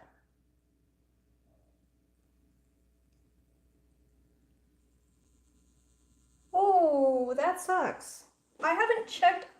I've been trying not to buy things, and I've had mixed success there. I did recently end up buying a few things, but I haven't bought anything from Jackson's since Brexit. Jackson's shipping to Canada used to be amazing. Ev, have you bought anything from there since Brexit? Can you comment on what their shipping has done? I imagined it would stay similar, but I don't know why I imagined that, because probably it would change.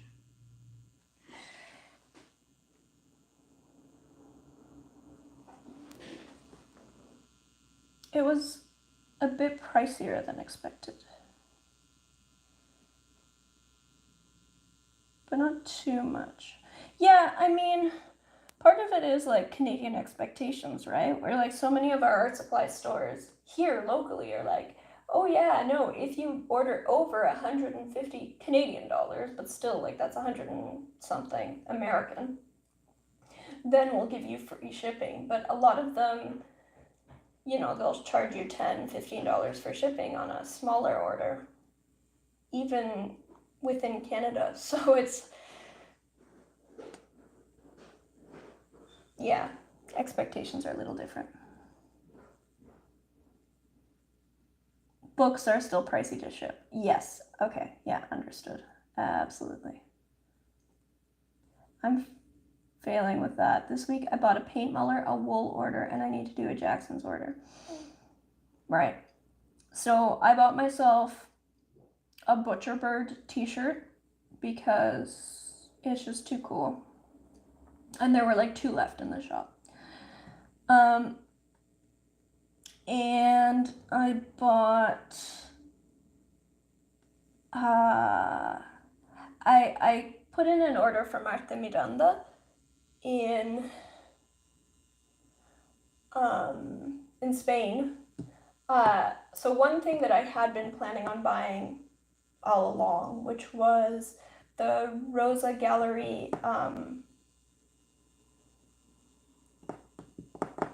dot card. They finally restocked, so I got one of those. And then I came across the Schminke water-soluble carbon tubes, and I couldn't resist, so I got those. And then I signed up for a gouache course, and I have gouache, but I have like a very weird selection of gouache tubes because I just chose colors that I like rather than following any kind of standard color theory choice. But since I really struggle with color mixing in gouache. I mean, I really struggle with gouache generally. It's just a very different approach than transparent watercolor. And so I figured I don't want to give myself just extra busy work to try to adapt what the instructors are teaching to using like weird different colors. So I got myself some cadmiums and some cobalts, some like very opaque classic gouache colors as well. Oh, and I got Etcher postcards in my Art de Miranda order.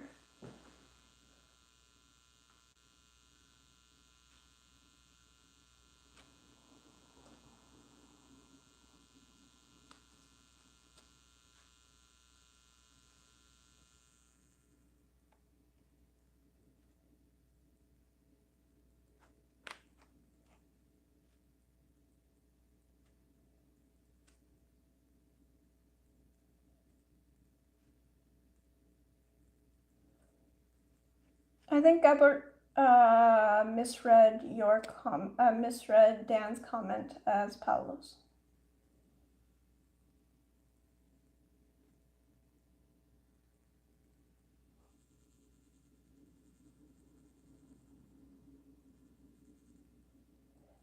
They haven't arrived yet.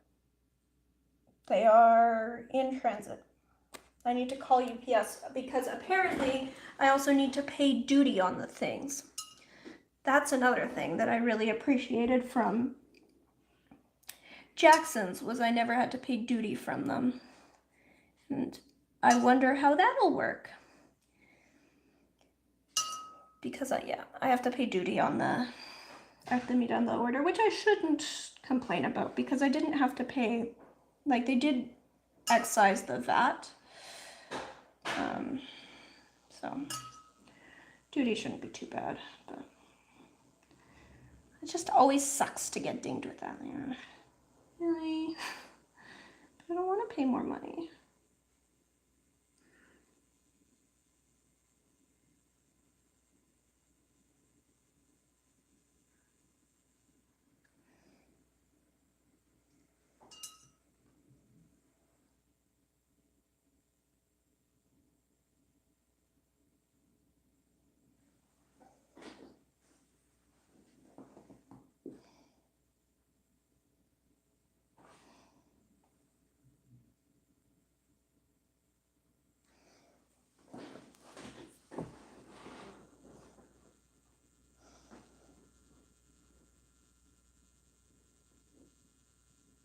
Oh, my screen moved and I didn't notice.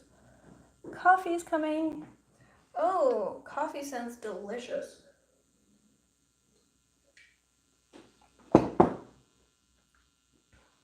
I might need to go get myself a caffeinated drink in a moment.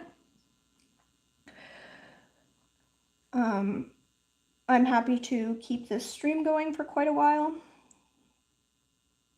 I'm in a great mood. I've had like the most productive week ever, and I can thank Joy for 100% of that.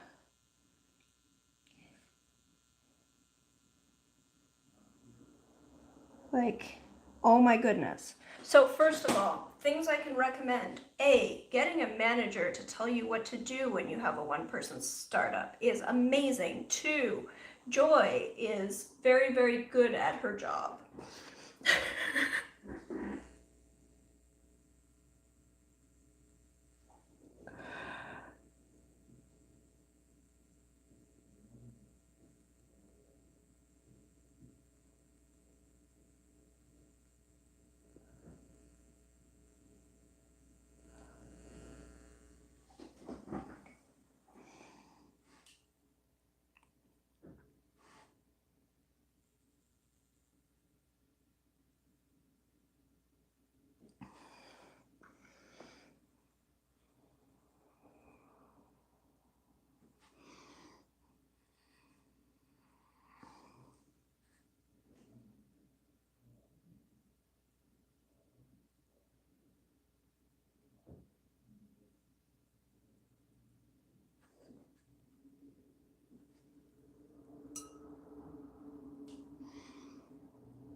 Lee, how's your Patreon coming? Well, I have some time scheduled to work on that on Monday, I want to say.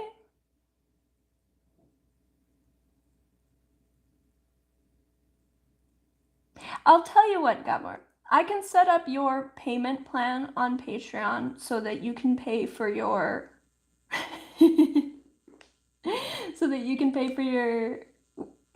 second coaching session directly on Patreon. And then I might take a few more days after that to get it all ready to, well, presentable before I publicize it to the rest of the world. How's that?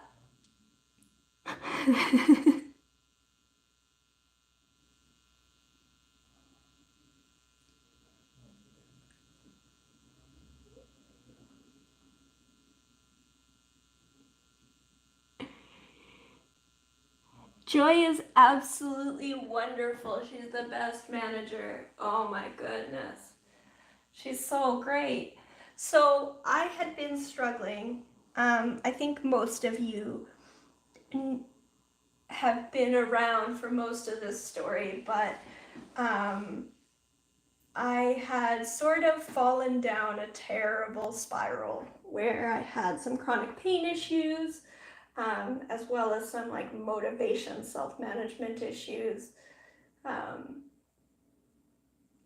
And I just took a tumble with all of chronic pain and getting the runaround from doctors and then the pandemic and all of that on top of like underlying anxiety and ADHD. And gradually I've dealt with a lot of that. So I'm no longer in pain, taking meds for that. And I mean, I still have ADHD, that's lifelong. I'm not medicated directly for the ADHD yet, but you know, it still helps to know what's going on. Medicated for anxiety. But basically then without a structure, you know, I used to have at least some structure from teaching classes and from, you know, setting up meetings with my studio mates. You know, I had some structure outside of my own life to keep me going from place to place and activity to activity, and it really helped me with productivity. So between fatigue, like chronic fatigue, and then recovering from chronic pain, and not having any external demands on my schedule, I was basically getting nothing done. So really, really sucked. It was really bad. I was at like 10% productivity. And yeah, so I hired Joy. She's only working a few hours a week, but she's making me schedules and keeping me accountable. And so she's got me time blocked so that I'm getting things done every single day. And it's really, really great. Like, it's so good. And she's been really, really wonderful. So happy. I need no preferential treatment. Oh yeah, I mean, like, it's not really preferential treatment. It's just priority access to paying me money.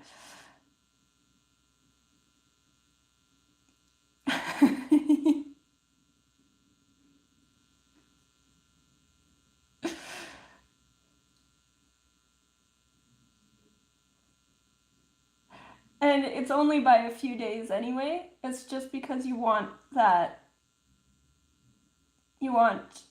Tuesday lesson.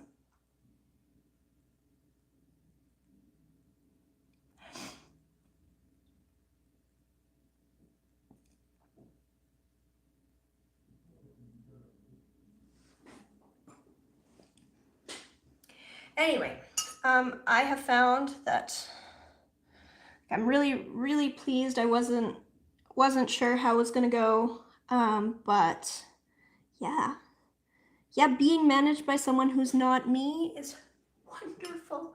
It's wonderful, so good.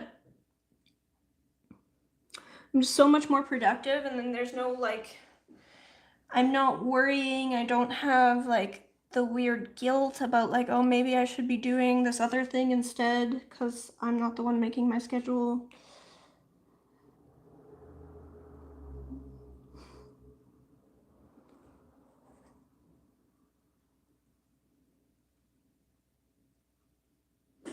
So yes, thank you, Joy. Thank you, thank you, thank you, thank you.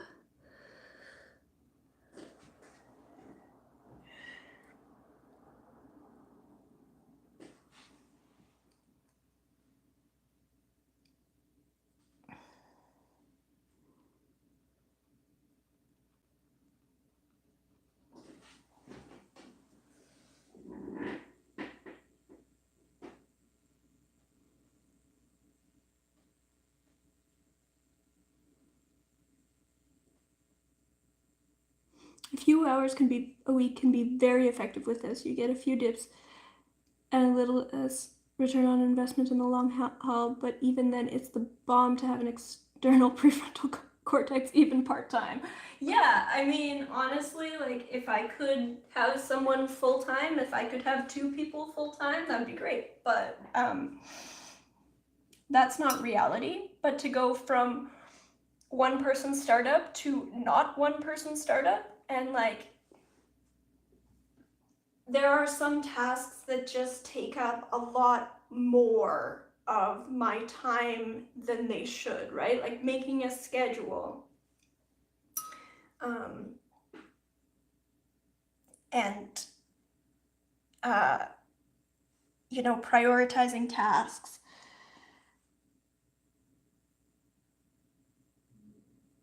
You know, if I do it, it's going to take a lot longer, and I'm not going to be as good at it. So, really glad that it's not me doing it.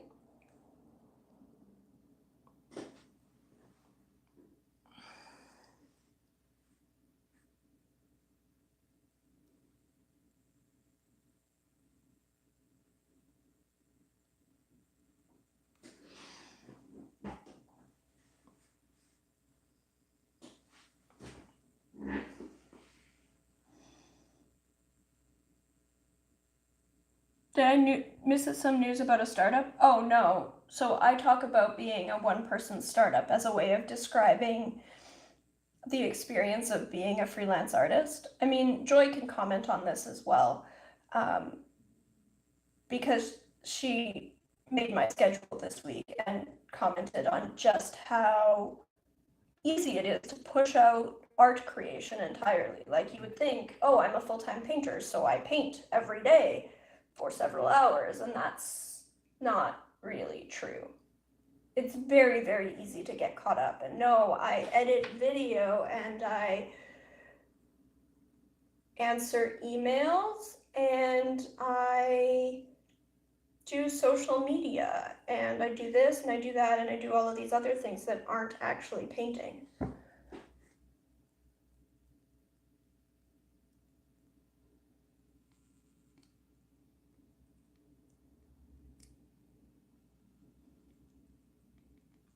Yeah, it says I need a manager. I feel like a lot of people could benefit from a manager. But not Joy, Joy's mine.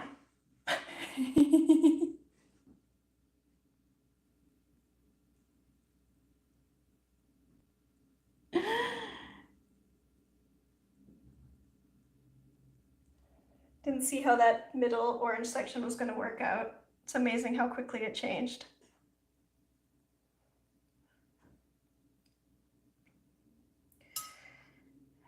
Yeah, there is some like, and then it suddenly changes things, aren't there, in here?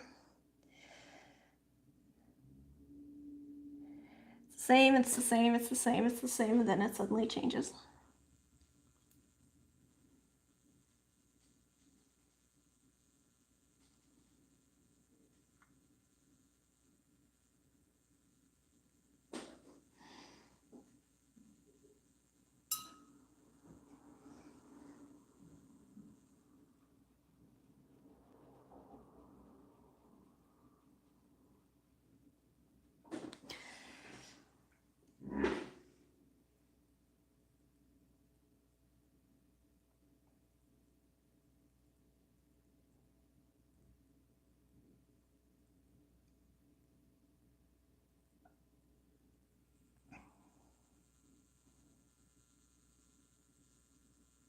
Yeah, I've been working and reworking this little area. Part of it is like trying to figure out how all the other bits work, so it's kind of easier to have something that's more done in the middle and then work outwards, I guess.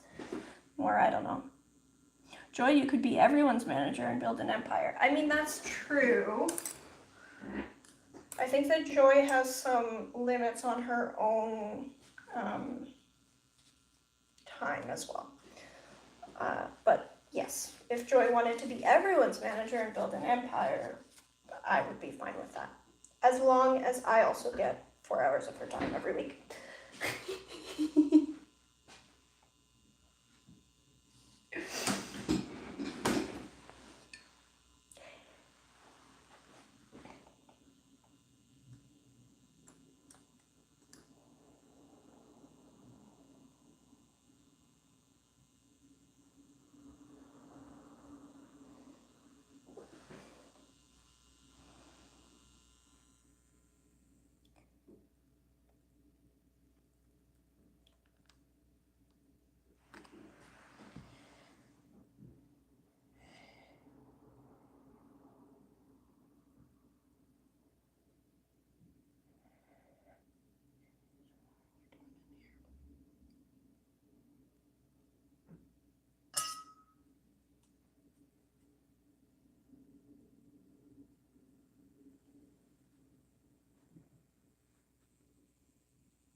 I need a whole life manager that I can see in person.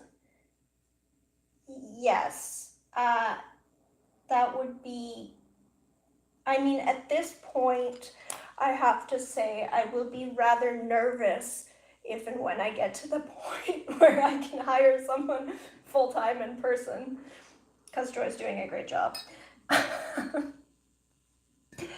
But, so I feel like that transition would be delicate, to learn to trust someone else. But yes, that would be wonderful. I will say one of the downsides is that Joy is, you know, probably as far a time zone as you can get from me.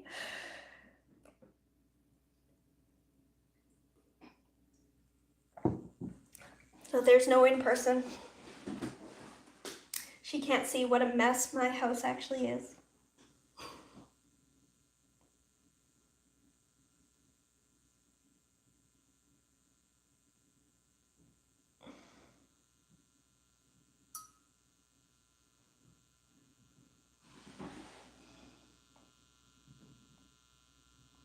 Hit me up anytime any of you think it may maybe have more helpful knowledge ideas for specific stuff to draw on.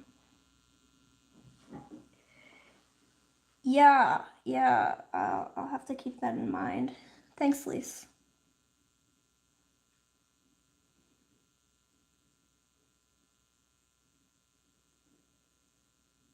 Still very much figuring out how my brain works.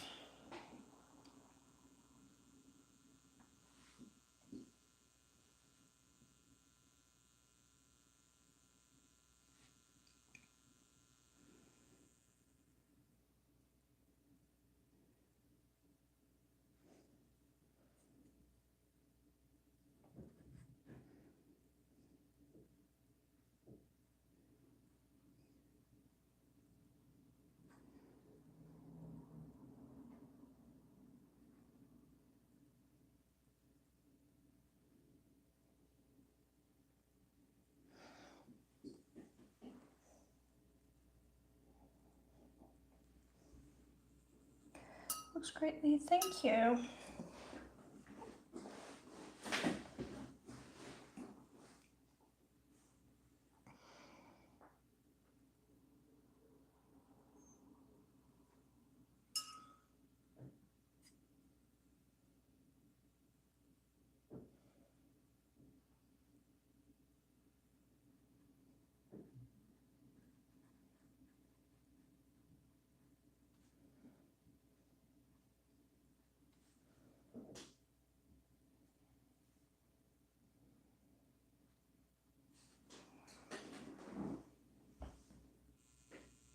Your experience is invaluable. Yeah, really, it's definitely interesting to compare and contrast like coping strategies and just how different people's brains work.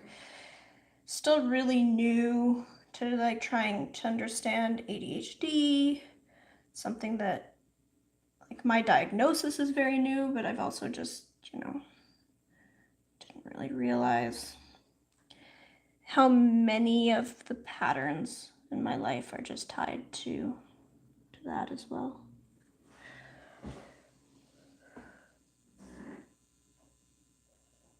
All this negative painting, mind-blowing, can't seem to figure out how to see.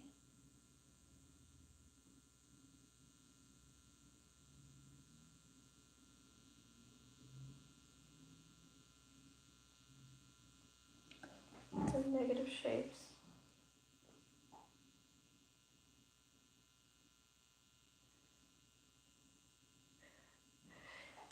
Yeah, so I've wondered whether I want to do a video on negative painting. I had trouble understanding what people meant by negative painting because obviously you're always painting something. I mean by negative. So I'm painting the darker areas, which tend to be the shadows underneath a shape. So it's popping up the shapes in front as I go.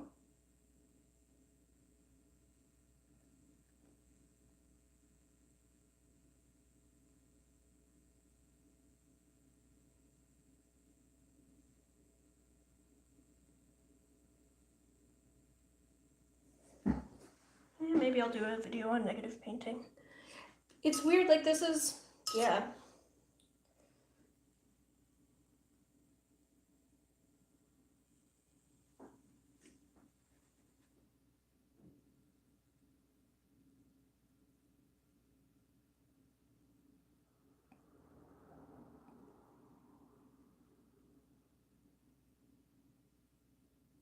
I guess this is negative painting. I am just painting the colors I see though, or the shadows I see, the tones.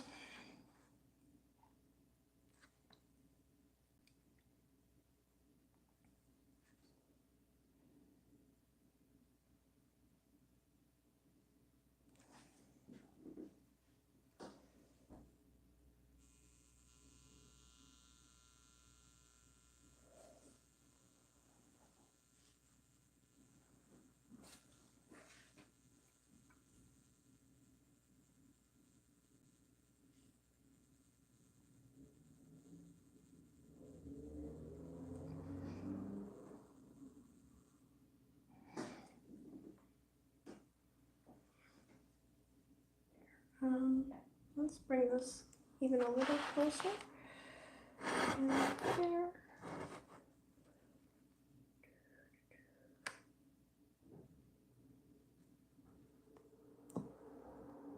Maybe turn it over a bit.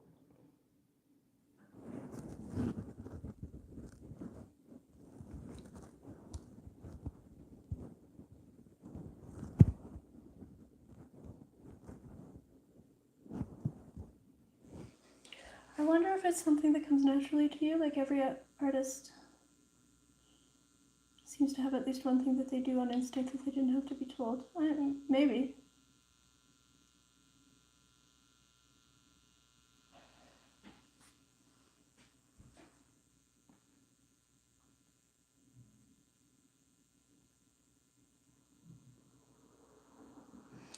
I mean, one thing that's been pointed out to me, so I have strabismus amblyopia.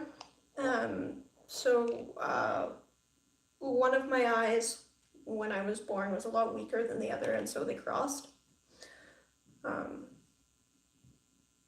Basically, my brain will shut off input from my, which one is it? Sorry, take off glasses. my brain will shut off input from my right eye.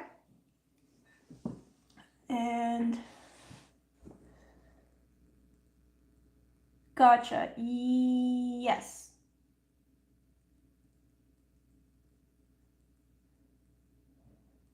Right.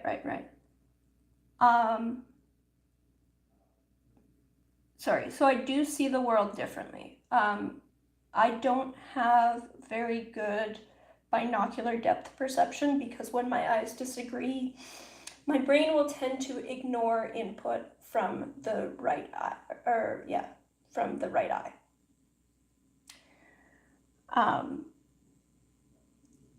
So I tend to see the world closer to how most people would see, like, I guess, a 2D movie, like not with 3D glasses, just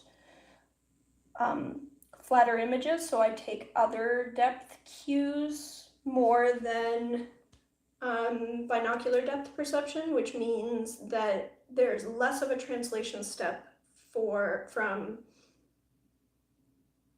life to a 3D image on paper, right? Like there's no, because I don't see binocular depth as much. So people will actually do this trick where they cover up one eye when they're trying to paint an object to see it in 2D. I don't need to do that. That's what my eyes do naturally. There's some evidence that a lot of realist painters over time have had this vision defect, like Da Vinci and others. So I don't know whether that really affects things like this where I'm painting from another photograph, but it might affect how I parse objects to some extent, where because I separate objects by shadows, by color, rather than by actual 3D depth, that I am more likely to use that. I don't know. It's interesting, and I don't know what effect that has had. It was just brought up by my optometrist as, oh, you're an artist, that's interesting, what kind of art do you do? Because I have strabismus. Bye, Ev.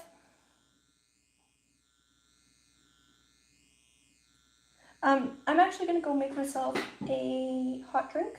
I'll be right back.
is grabbed myself a tea.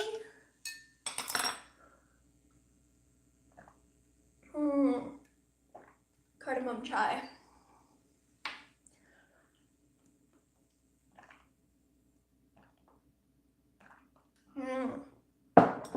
Okay, back to work.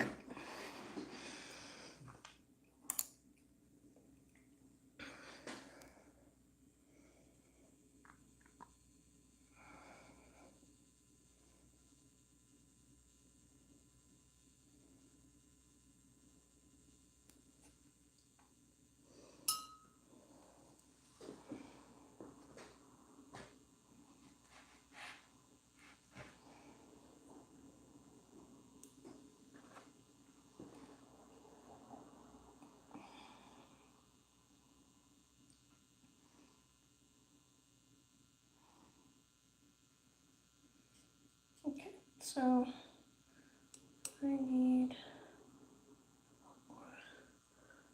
this orange here. Let's get this in there.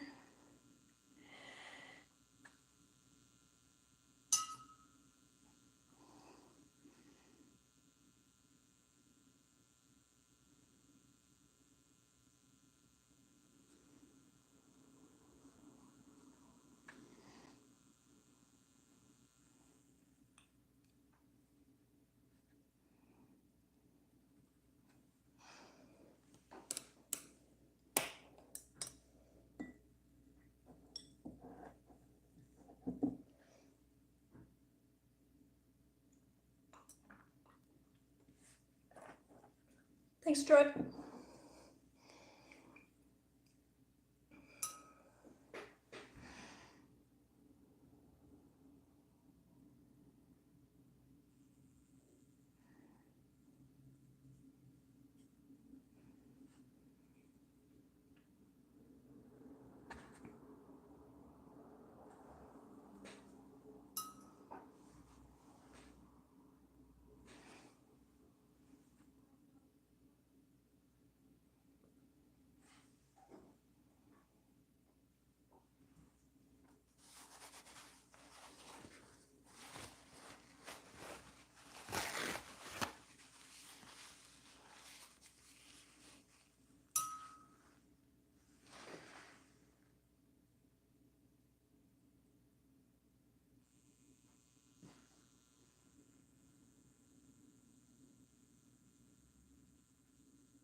I've actually been really been liking the use and enjoy your current art supplies vibe that this year has had so far. Yeah, and I do intend to maintain that, even though just recently I've acquired some new supplies, but I think that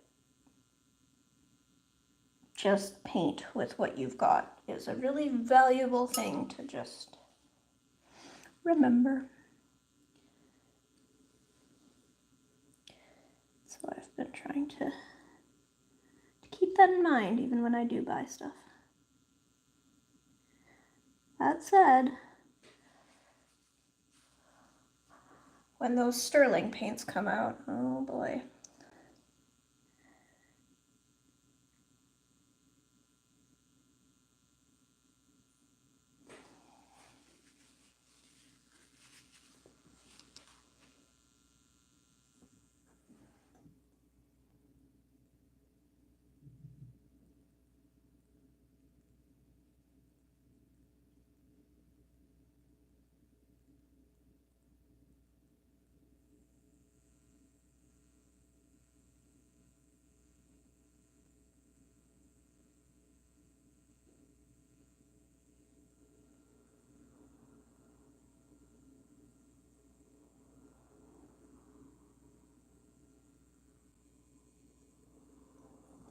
guilty of buying things, but I need some drawing boards and some brushes. I mean, again, I've acquired a number of things. So first of all, I'm painting with jadeite, which is new to me. Kelly sent it to me. And then I bought some gouache for a workshop. Yep.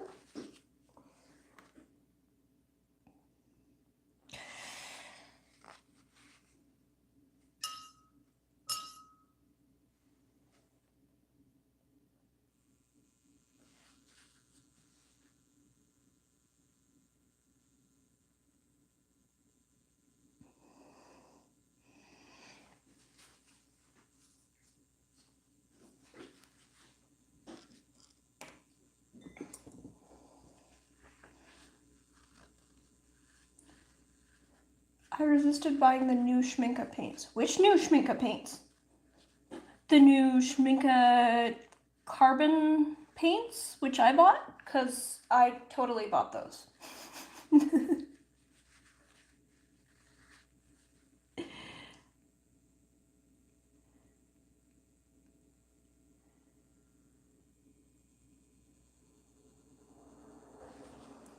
How many kitties are watching right now? Neuron's boycotting me. He's downstairs.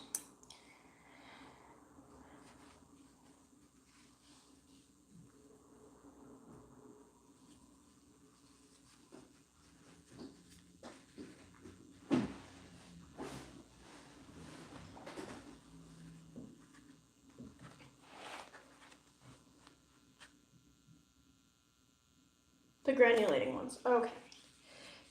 Yes, I resisted those as well.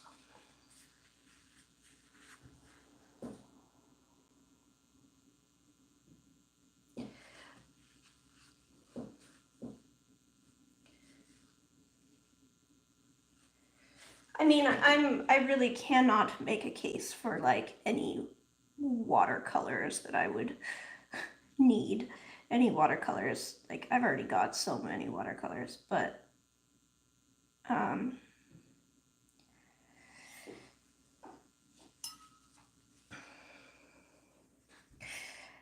I do really enjoy water-soluble carbon. The new Schminke ones are genuinely different from other water-soluble carbon I've seen. I mean, this is how I'm justifying my own purchases, right? I don't have to...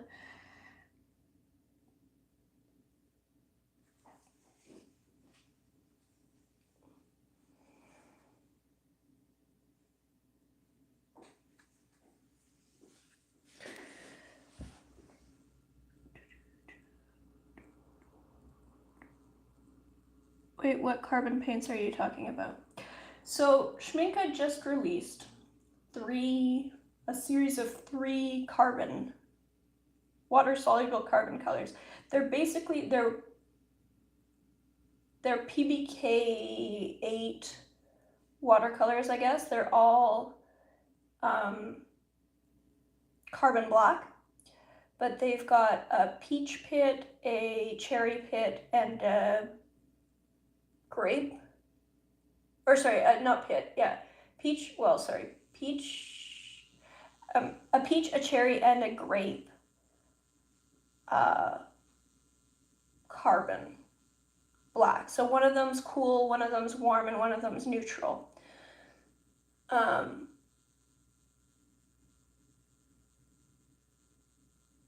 Yeah. They're a gum arabic based carbon paint. So it's like a water soluble carbon, but yeah.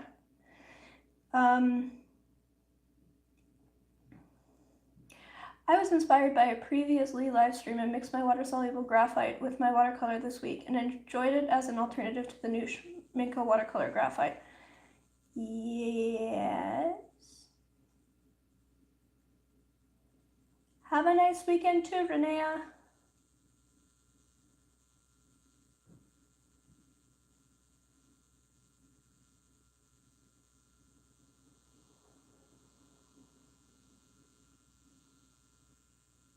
Back with dinner. Also, I want the cool and the warm of those, but I'm not gonna, I think. Well, I got them. I had to hunt down the cool one because it sold out while I was still doing my checkout at Arte Miranda. So I had to get it from the SAA. But I've got all three now. I mean, they're all ordered. They'll arrive someday.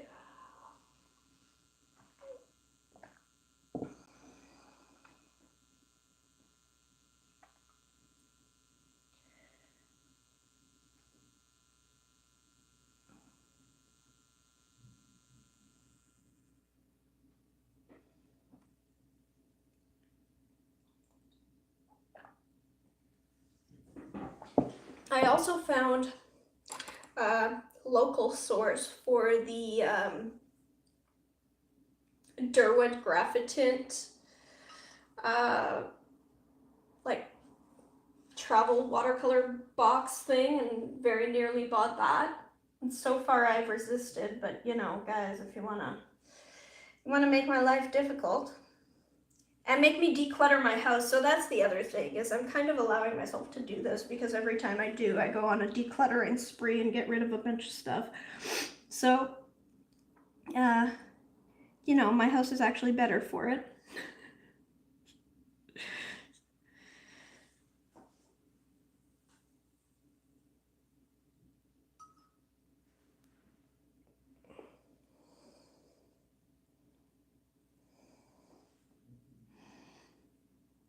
Where was I working? Over here. Okay.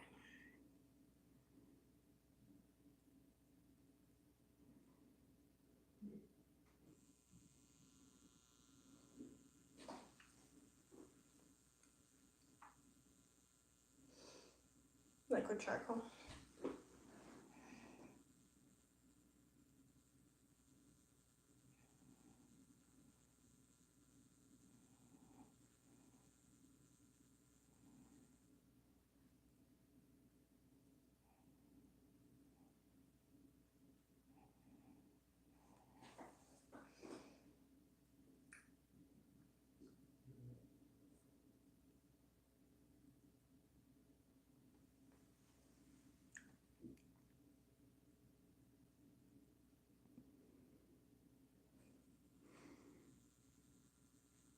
Yeah, so I like water-soluble carbon better than I like water-soluble graphite, although I like both.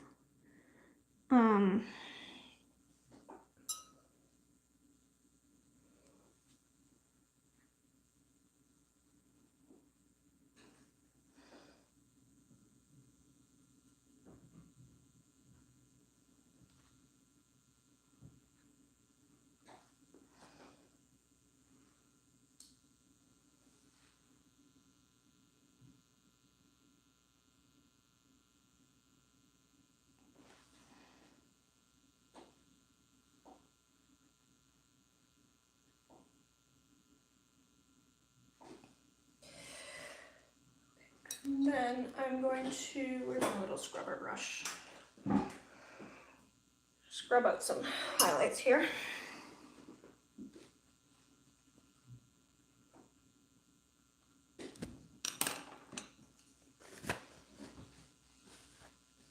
The charcoal is not as shiny as graphite. Yep, that's right.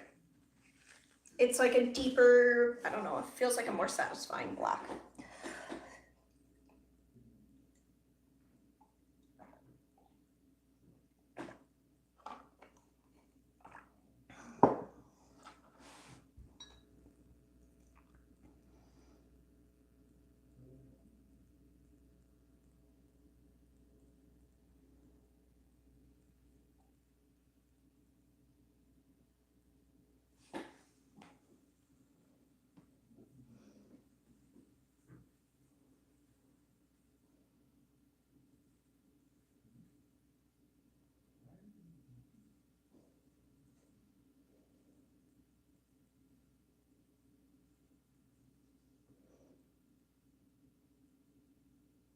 Sorry, what was my answer? Yes. The charcoal is not as shiny as the graphite. It's like a deeper sort of black. I don't know, it feels more satisfying somehow.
Well, I'm glad that you remembered to turn off the stove, even if you had to run back for it. Yesterday I was describing to Jordan like the weird path I took. I wanted to, oh God, what was it? Took all my mental energy to remember at the time.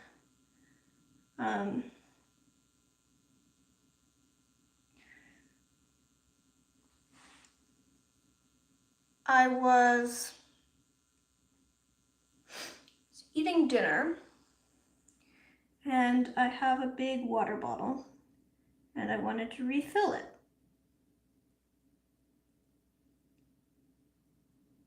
And it was right beside me, but of course I'd forgotten that it was right beside me.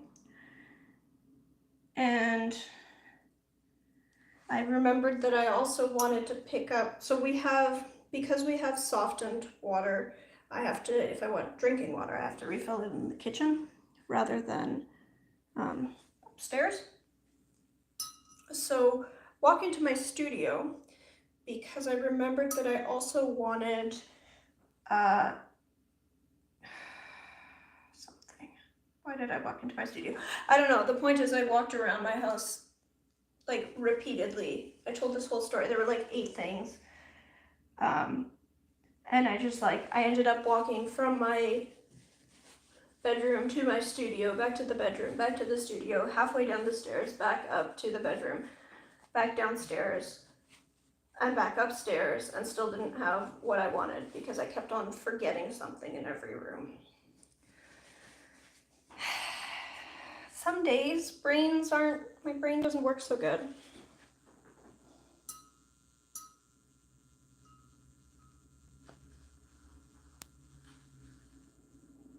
Charcoal? No, but close. It's the water-soluble carbon stuff.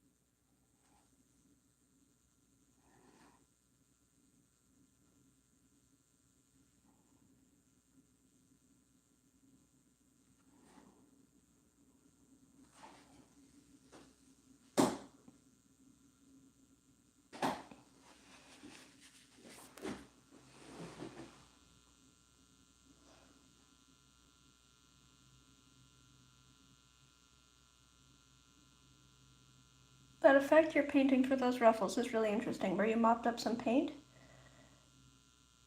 How is it different from a black pigment watercolor like a PBK 11 or PBK 7? It's not. It is, in fact, exactly PBK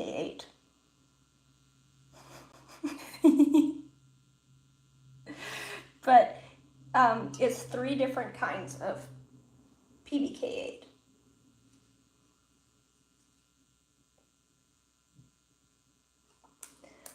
And apparently they are ground fairly coarsely, so they have some interesting granulation.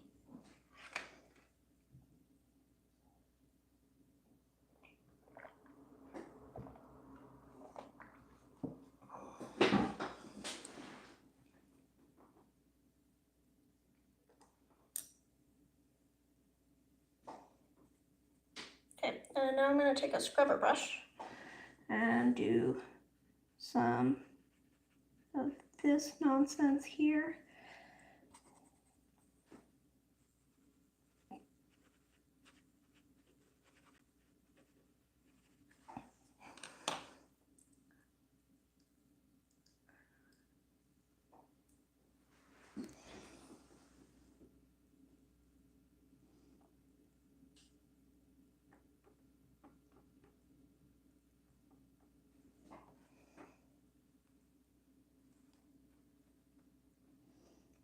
Factory painting for those ruffles is really interesting when you mopped up some paint. Yeah.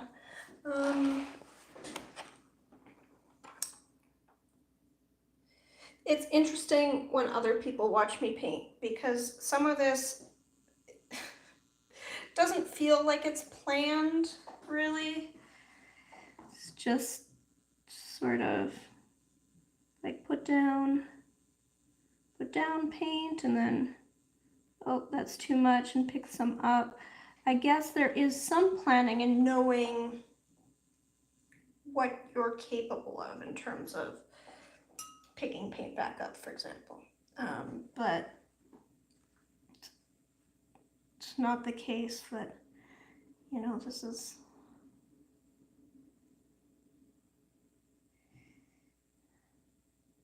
I don't know, it doesn't feel terribly rehearsed at all.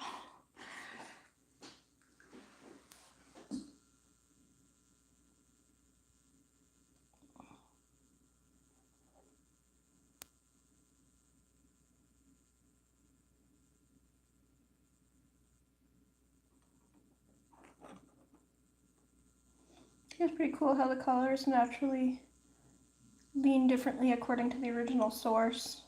I love how unplanned that is. That's experience, I guess. Yeah, so that's what's fun with this sort of stuff. And I mean, if we go back to here, if I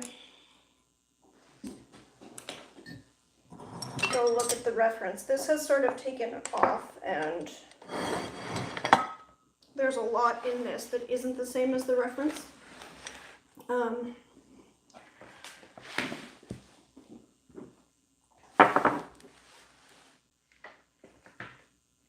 Where I extended this area, so there's some more, like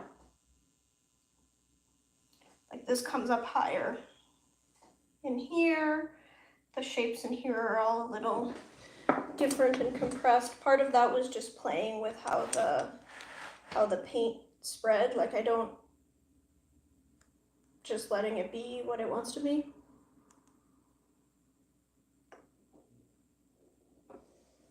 Listen to the painting, Quiller. Yes. It's mostly just smart because in most cases Schminke serves another part of the world than Daniel Smith. Yes, although they have been expanding their North American market share as well. Like, it used to be really, really difficult to find Schminke anywhere here, and now that you can actually get Schminke several places in Canada.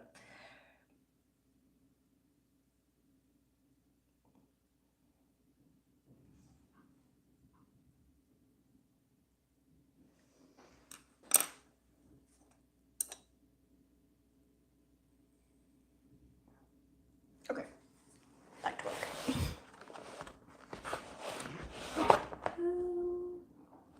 Right, what was I doing? Pushing this over here. I'm low-key scared that Schminke will be the next Winsor Newton. I hope not.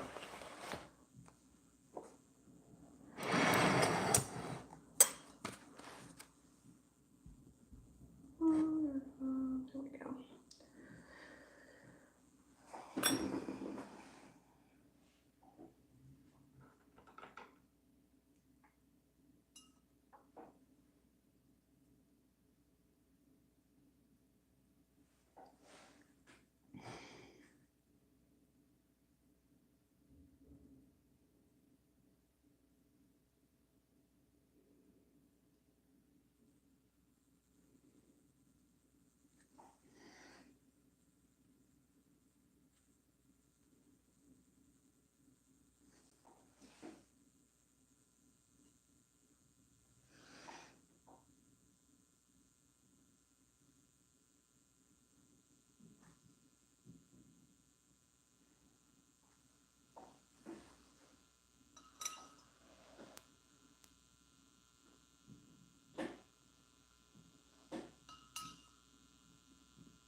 Yeah, I'm just wondering how long it'll take for, like,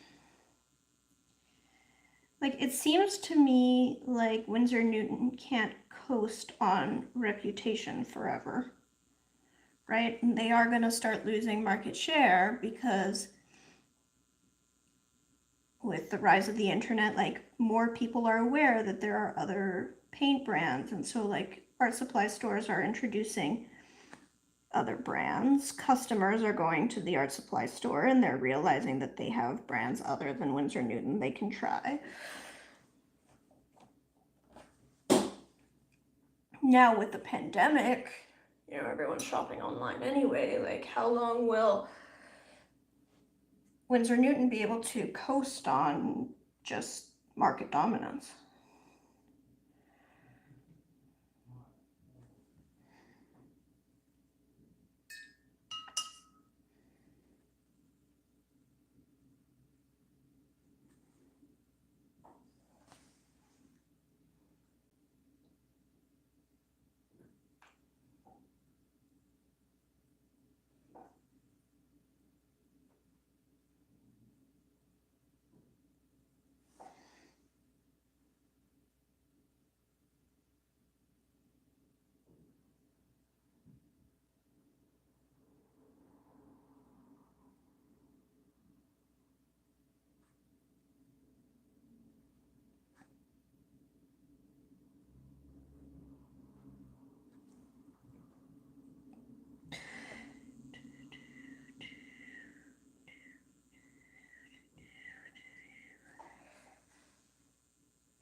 Lost a lot of stores in Denmark in the last 10 years, I know, in part because of horrid representatives. Yeah, I mean, it has to just be a matter of time before they run out of business, right?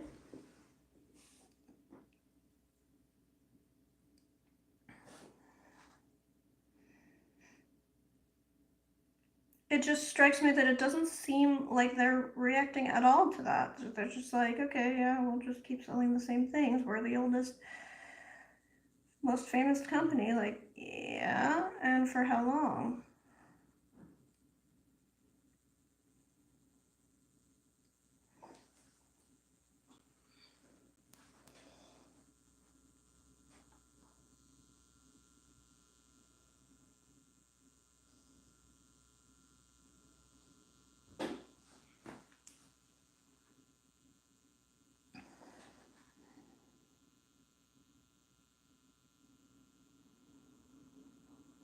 I mean, they used to just be pretty much the only brand you could get here in most art supply stores, and now they're not at all. So,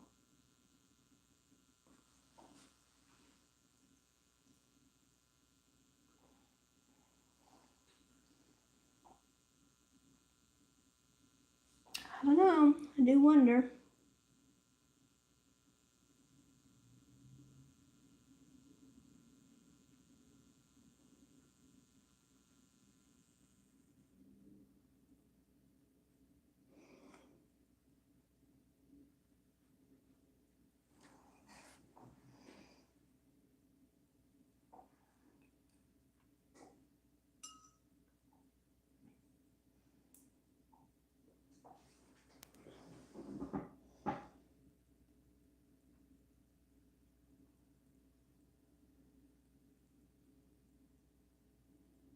You do need to watch my new video. My new video is great, by which I mean it exists, and I'm really glad that I made a video for the first time in like 3 months.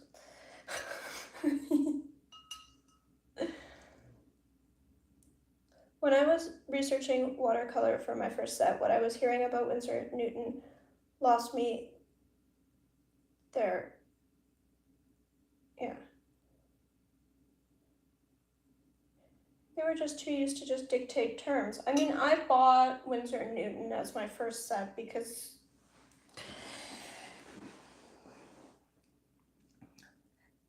I was looking into botanical art specifically, and botanical art is a very traditional field with some very traditional people who've been using Winsor Newton forever and, you know, whatever.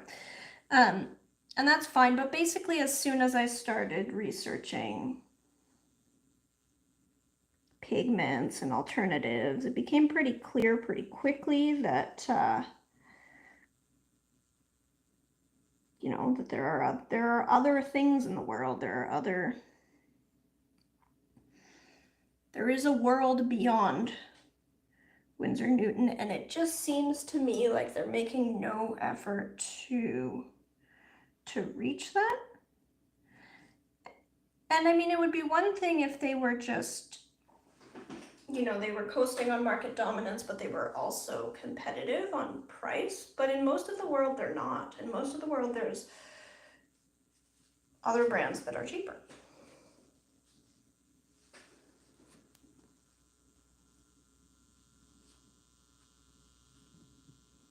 My first set that I remember was Pelican. I got from my high school equivalent here. I mean, sorry, yes, I did have Pentels as a child. And then I got a Cotman set, you know, as a teenager.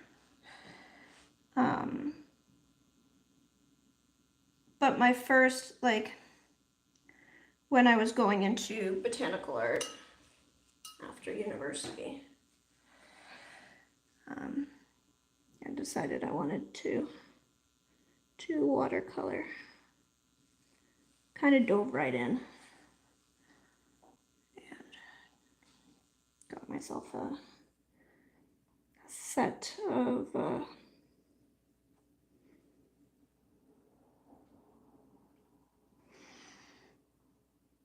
Winsor Newton, and I mean, to be honest, I was quite disappointed with that. But yeah, I was disappointed with that because of the pigments. It wasn't, you know, that's part of what makes me feel like this brand could just do much better.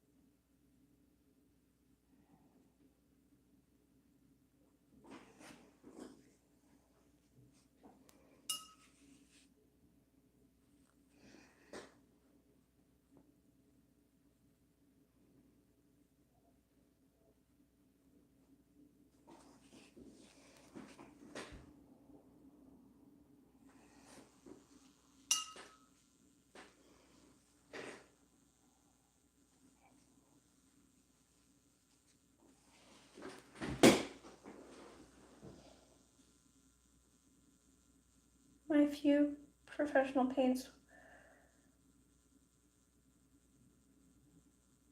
a kid, I knew the brands of my oils and oil pastels, but never remembered the brands of the watercolors. I think all of mine were, well, I didn't have oils, but I had oil pastels, and I think those were also Pentel.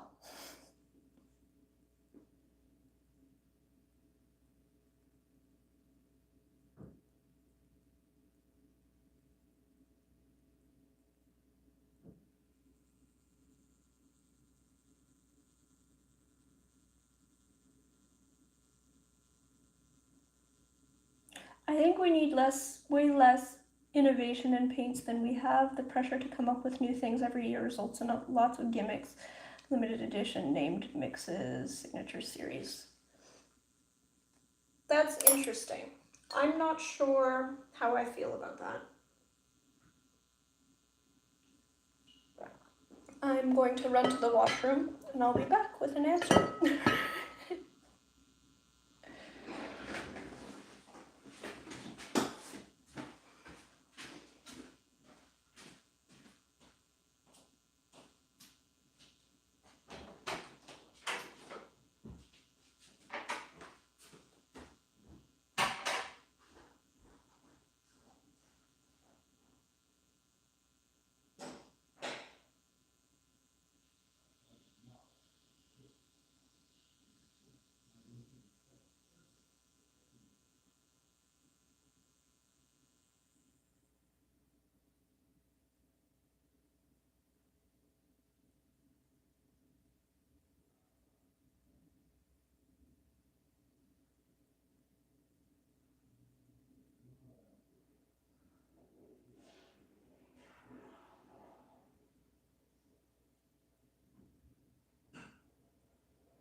So,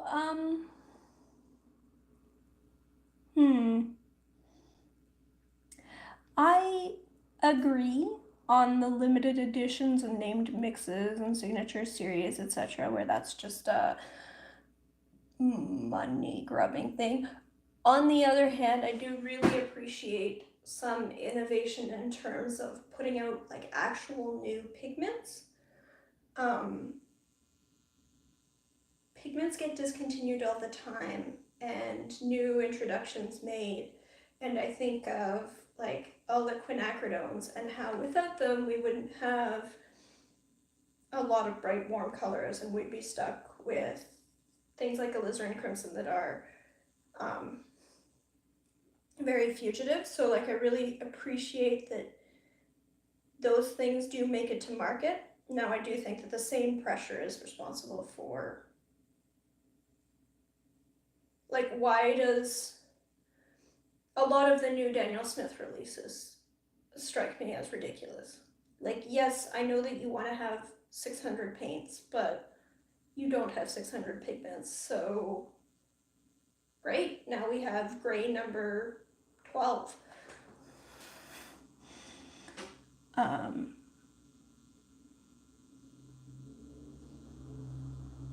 Right, 2 years ago everyone was all over the moon for Daniel Smith new grays, now the super granulating Schminkas. I'm wondering whether we'll see everyone using them next year.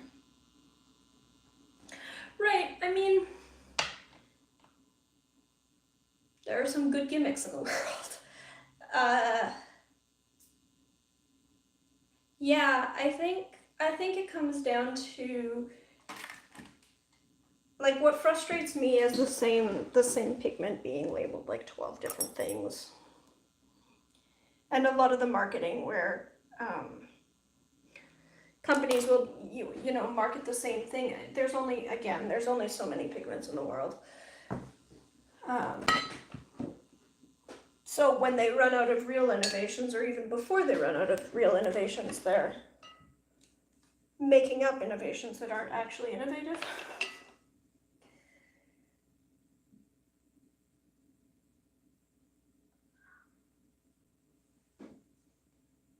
I am going to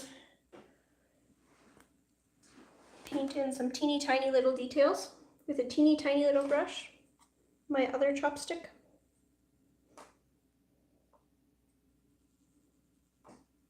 Try to get this popping out some more.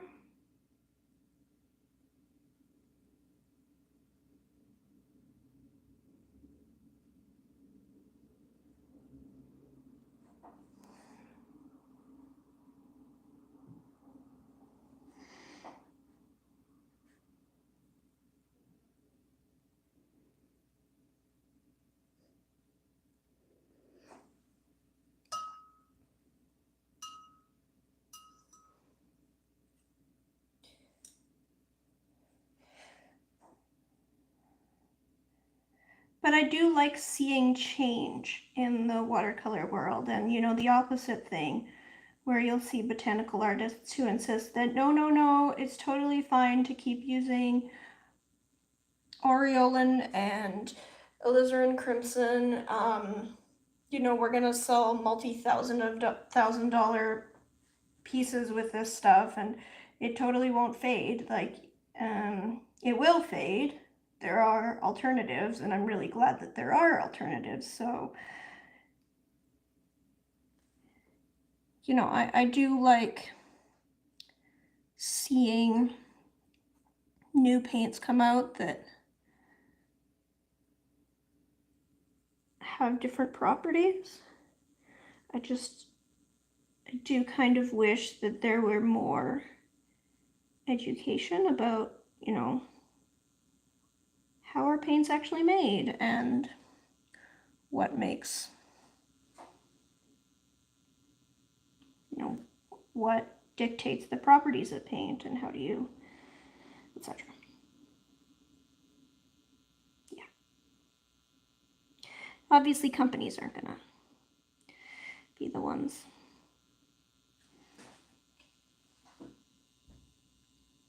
arguing for that.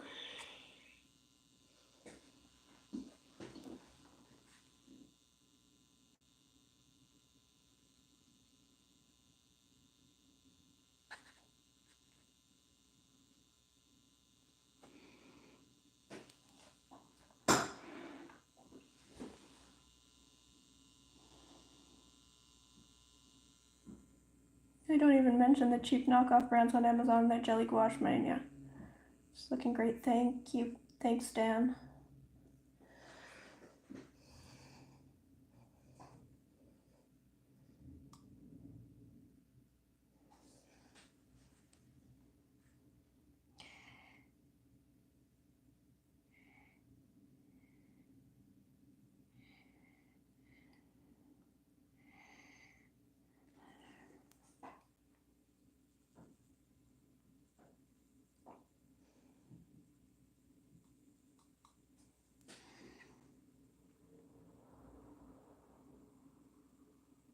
The jelly gouache kind of freaks me out. I know a few people who really like it, but it kind of freaks me out.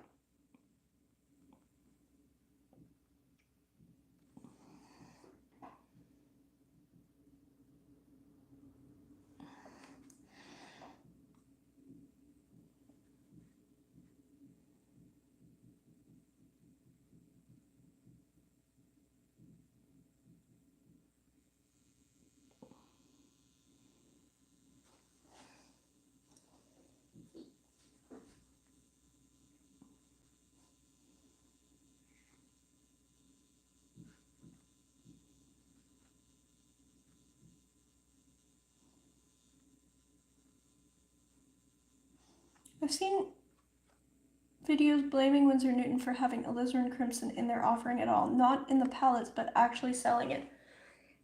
Yeah, I mean, I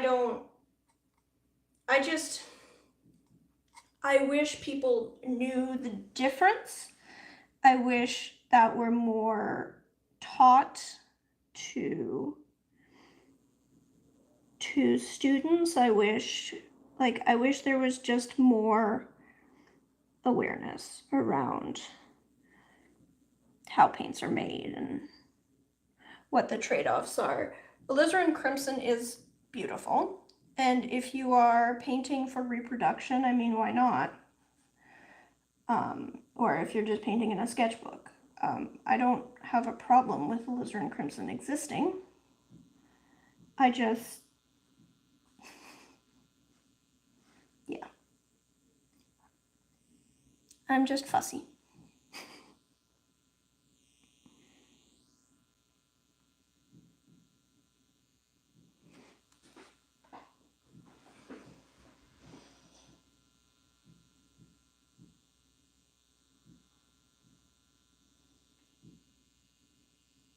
Art has had a few good Instagram hot years. I think that's what's driving this.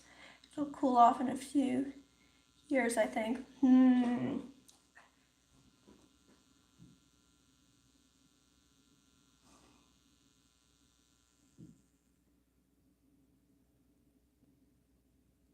Content will be informing folks. Well, I hope that the plant trend and the art trend last. I'm depending on those.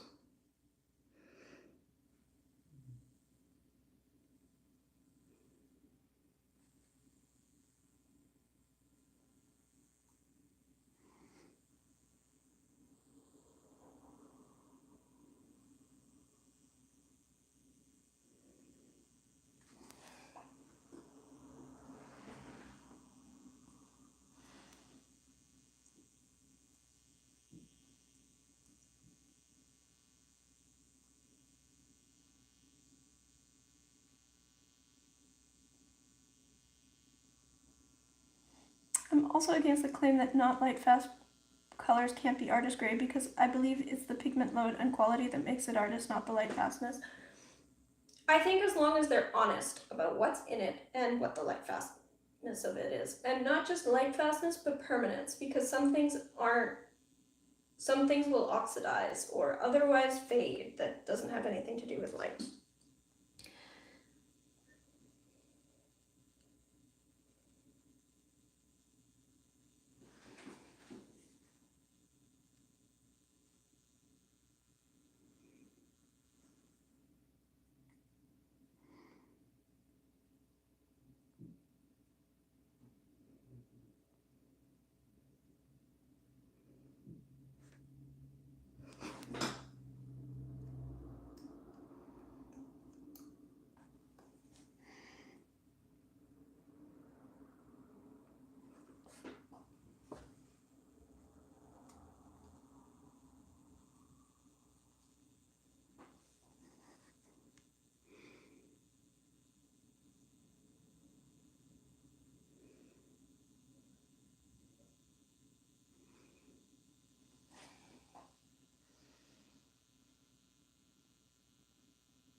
I think the thing I dislike with the whole Winsor Newton alizarin thing is that how they try to force a genuine alizarin is in most of their palettes.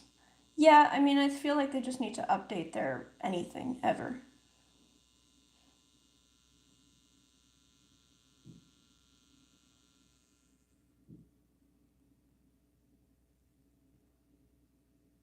I think a lot of people buy for a short-term emotional lift, and then some of those gimmicks feed that, and then some innovations will turn out to be useful beyond that.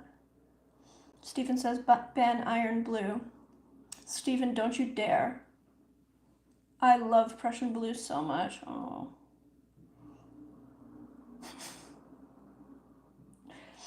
It's like they're pushing it. There's somebody they should shake it up. I've heard the claim so often by YouTubers that a brand is not artist grade because they've not had not light fast colors in a set, but every brand offers not light fast colors. I mean, so I have issues with things like My Very Blue, which rates all of their pigments the same light fastness, no matter what they are. Like, that's nonsense. Give me some real information. It's not a thing about the quality of the paint, but it is a demerit. Yeah. Yeah, I just want honesty in marketing. That's what I want. I don't agree with Sennelier's color selection in the sets, too. I don't agree with Sennelier's color selection in their line, but I don't agree with Sennelier on a lot of things, but yes, they're fine paints.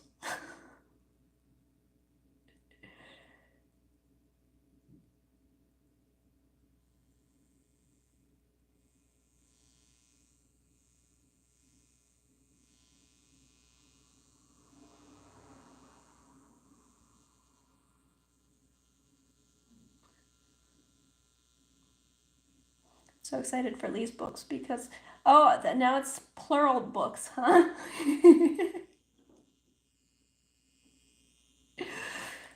I found the Sennelier 5-tube intro set to be the best selection out there for landscapes. That's really cool. I could see that really working, yeah. It's also like really reasonably priced. So if you just want some professional grade paints and you're on a really limited budget,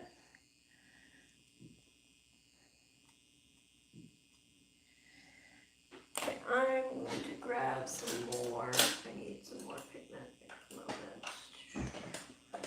I put the big brush.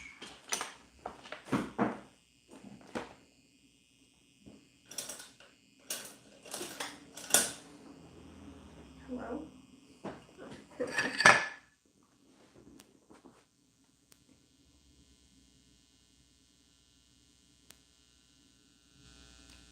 Really? Speaking of Prussian blue, it's still in the window, so I'll take it down and move it upstairs. So I have a big south-facing window, but it gets shaded by a tree and by an awning in the summer. So through the winter, it's like by far the sunniest spot. And then as the sun gets higher up and it gets shaded by the tree, it loses light. So in about a month, probably, I will move it from where it currently is to a west-facing window. And at that point, I'll do a progress assessment. From what I can see, when it's up on the second floor, and I haven't taken it down, but from what I can see from outside, it seems like most things are holding up.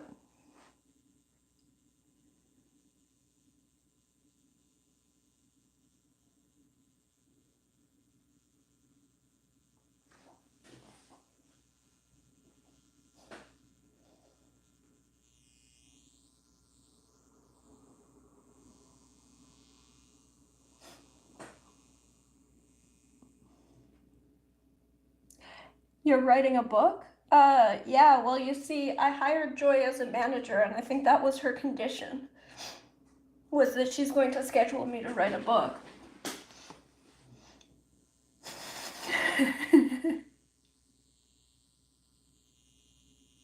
Books might have been a Freudian typo. I would like to pre-order Lee's 5th book. Here, it's out soon. Yeah, like maybe in 10 years. Her manager says it's almost done. I see. My manager has me bending time.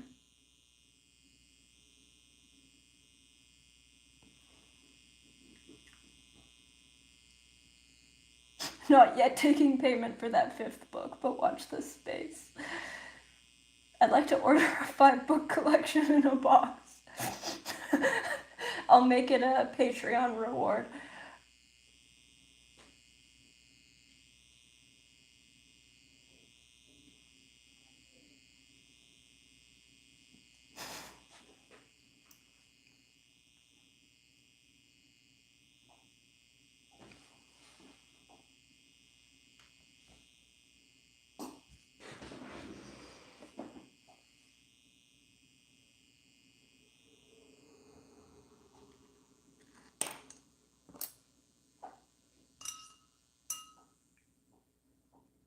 It's amazing how quickly and yet so slowly this goes.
Netflix adaptation is gonna be sick. I don't know, guys. This is like an art instructional book. I don't know if I don't know how this Netflix adaptation is gonna work.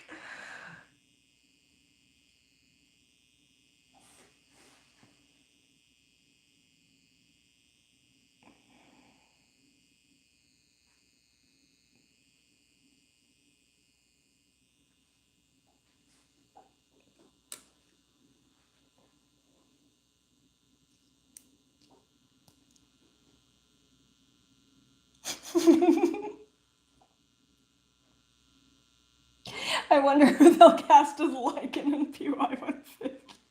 Matt Smith will play the role of Prussian Blue. Okay, I mean, I could do with Matt Smith Prussian Blue. That works for me.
Dan, I'm more curious about why you dislike Matt Smith that much.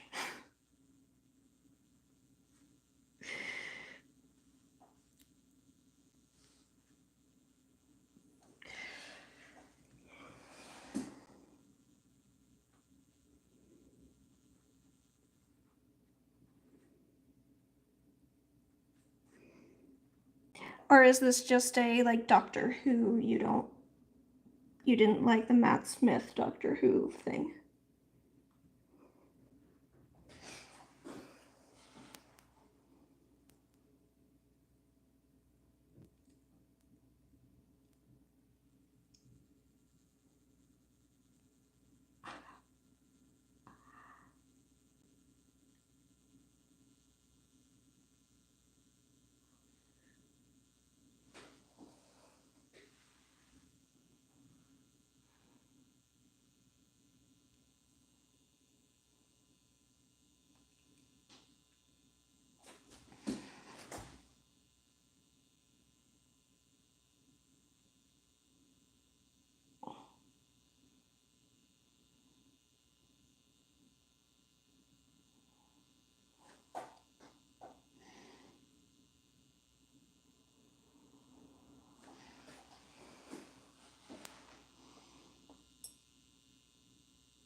I do prefer David Tennant as the Doctor.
I haven't seen the most recent Doctor Who. It's on the watch list. Glad to hear there's at least some positive.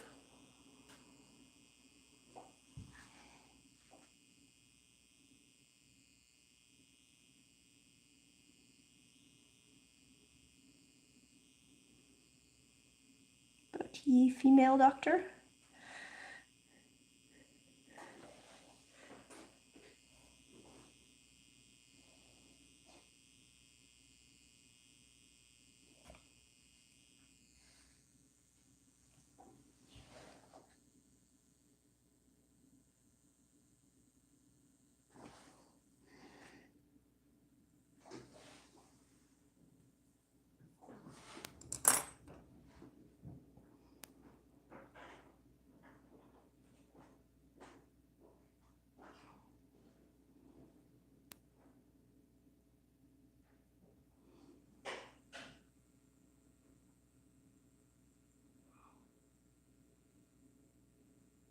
That jadeite is really working out lovely in this piece. How are the particles? It's really nice because it separates, but not as quickly as, like, it separates, and it separates out quite evenly, so you can pick out quite a bright green, but it doesn't, like, you can also apply it in a fairly smooth wash all in one shot.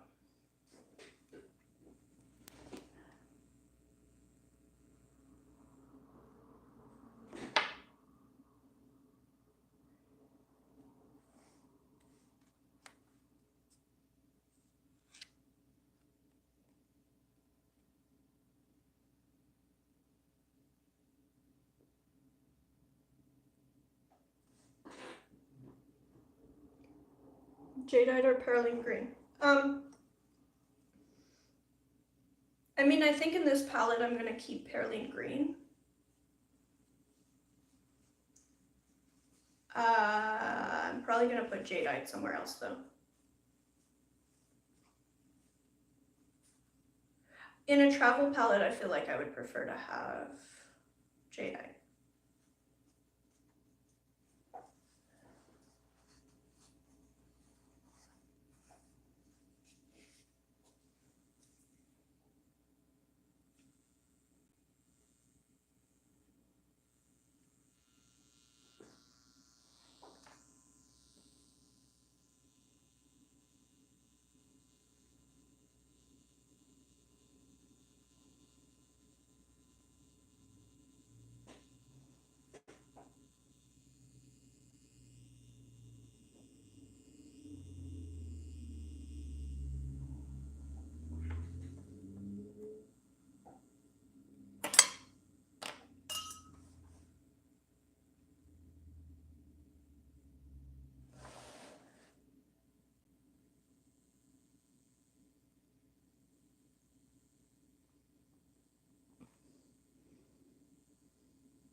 I've seen the 5th, and I think my last doctor was Capaldi, but I only got, oh, I couldn't stand Capaldi. Ugh.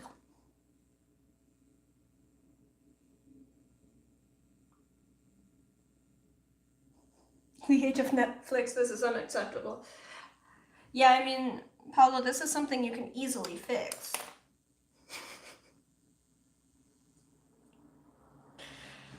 Might take you a little while though.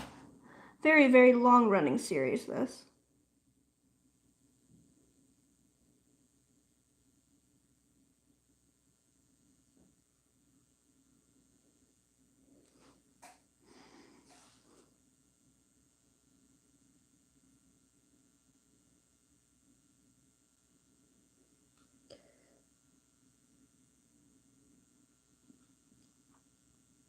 So this here would have been much easier with masking fluid, but I hate masking fluid, so we're doing it the hard way. Painting all around these little stars.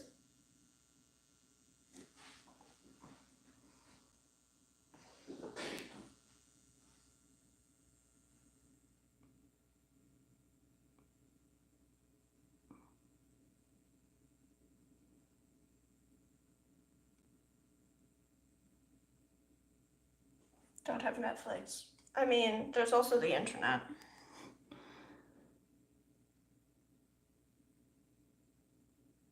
Pretty sure you can just find it somewhere. Download the thing.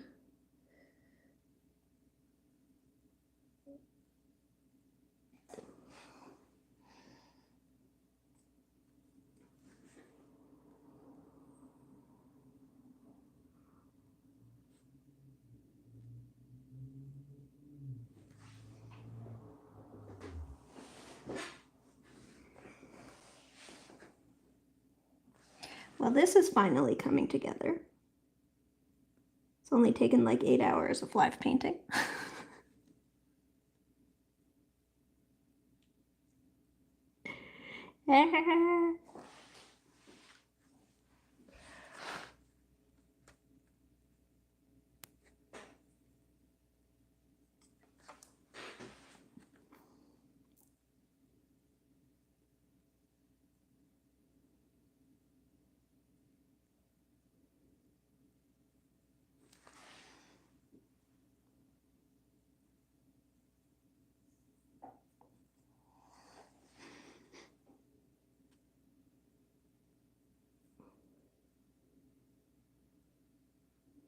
So this is why artwork is expensive, you see? I spend all this time.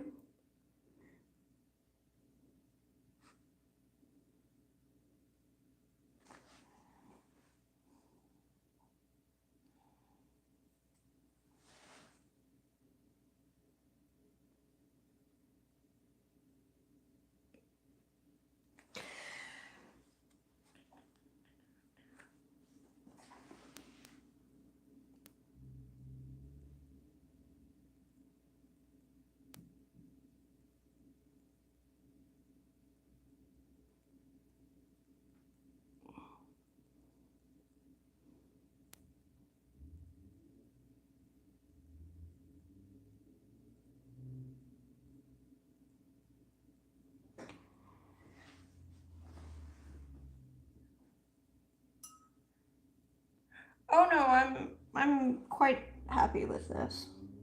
Definitely not complaining.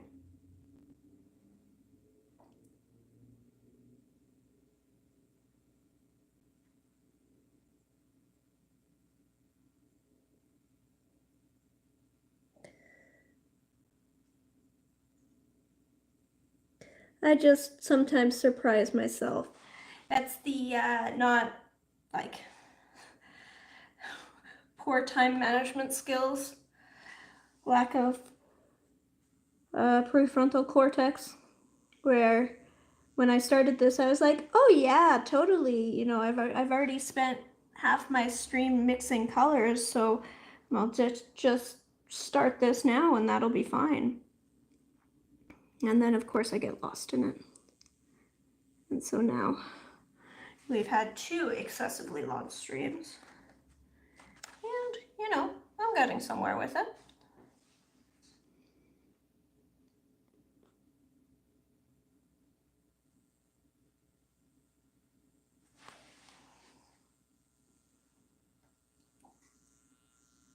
Finally.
Next time we should pick something simpler like a pine cone or a coral.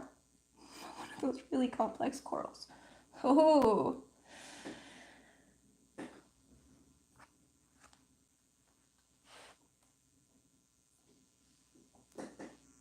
Or not. Just, you know, sometimes it'll take multiple weeks for me to finish a painting. It's okay.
Fern. Ferns are really cool.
I want to do a pine cone and graphite, but I'm also scared. Do it, do it, do it, do it.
Follow the double spiral just means that you have an easy pattern to follow.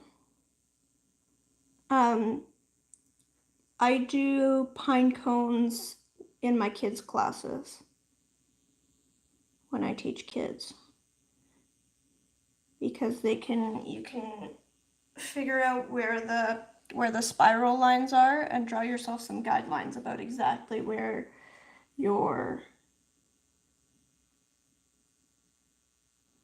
they intersect, and you can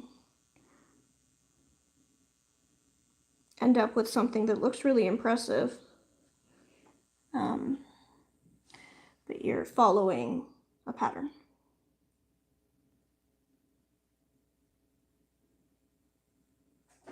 I suspect you will find that it might take a couple of attempts to like draw the thing exactly where you want it, but once you get it going, and then once you figure out how to do the pine cones, you start seeing those spirals everywhere. It makes drawing everything else much easier.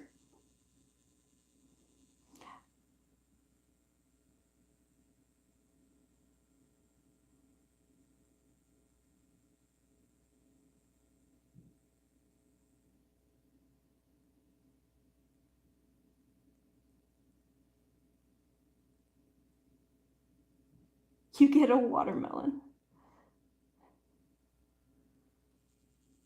The lighthouse. A watermelon is also great. Yes, indeed. All of these things are great. Everything is good. Everything is happy. I am... How am I doing here? How am I doing for time? Oh my goodness, I've been on for nearly 4 hours.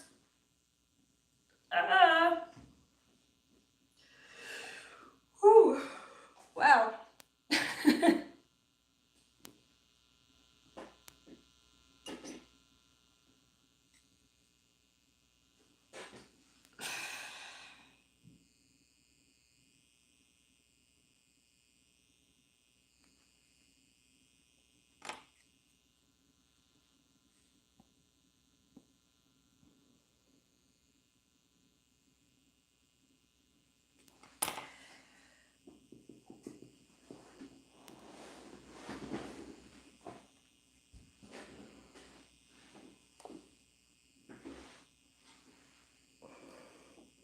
I'm so close though. Like, this is the kind of so close where, I don't know, like, I can't tell. This is gonna be another 10 minutes or another 10 hours. But it won't be another 10 hours. But, I do feel like, but I want to finish. Should wrap this up, but I want to finish. So what do you all think? What should I do about this piece now?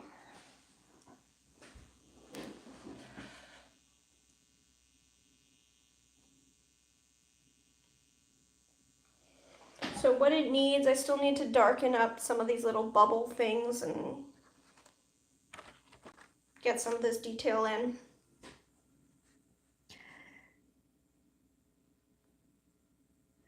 And then add the highlights. I think is the main part here.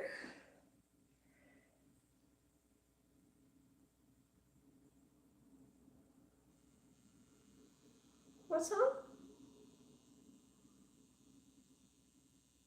You're in the zone, just keep painting. Okay, I'm gonna keep painting. My manager says I can keep painting.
You're about 90% done. The remaining 10% will take the same amount of time.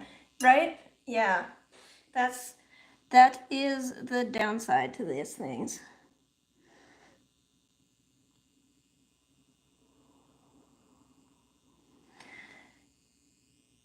I think I'm actually over 90% done. I mean, keep in mind this is also a sketchbook, so I'm not gonna take it to the extreme that I might take a finished painting. Like, you're right, if I was trying to get this into to a gallery or something, I might might spend another 10 hours on it, but as it is, I'll probably spend slightly less.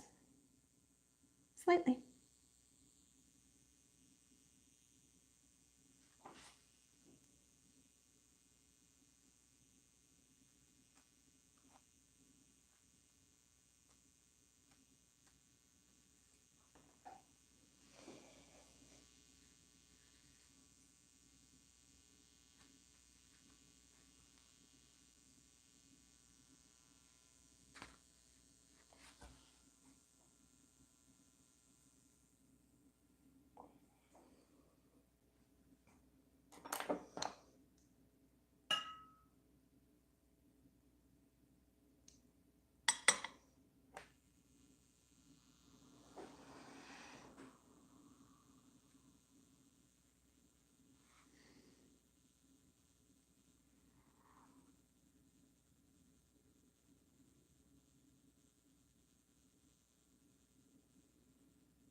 Thanks, Paolo.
Well, see, now I'm going around all the edges and just punching in the shadows. Just going around all in here where I've got little shadowy areas and adding that depth back in.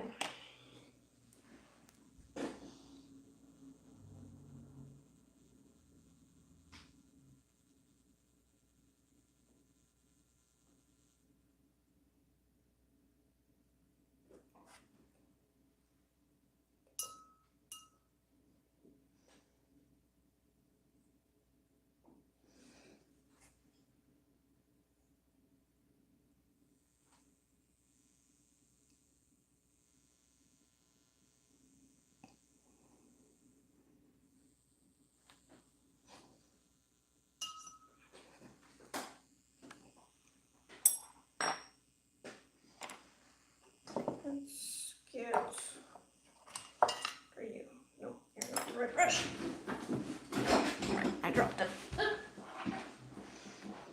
Let's get some of this up.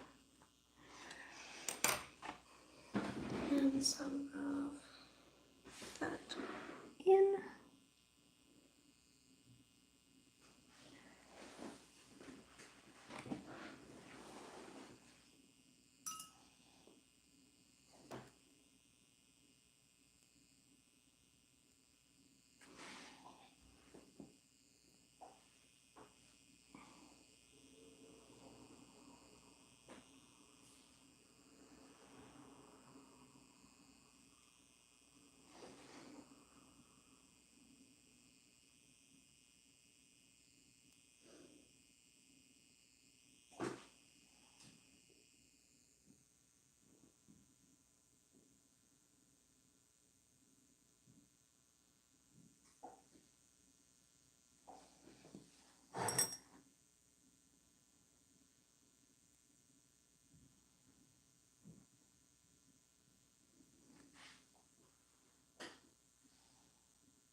Bye, Lise.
I also love the abstract painting format on the palette. Yeah, this is always fun, like the whatever ends up happening here.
then if I take this, and this whole area is kind of in shadow, I just dab that in there.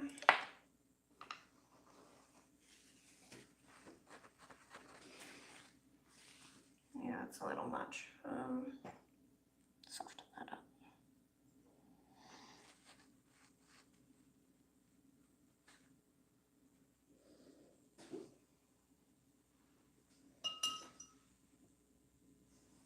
My early morning wake up is, at least YouTube won't stifle my yawns.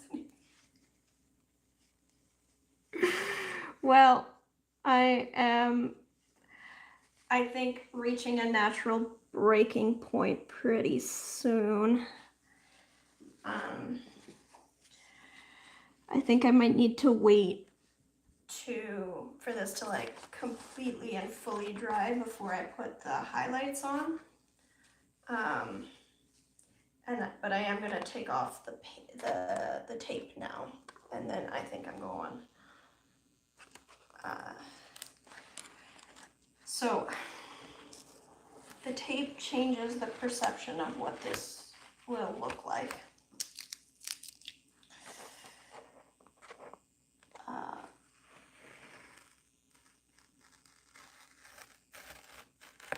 And as you can see, it's getting stuck on the paper and shredding a little bit. And that's partially because it's been on for a week already, so I didn't want to wait another week to do this. But also, it's going to look different once it's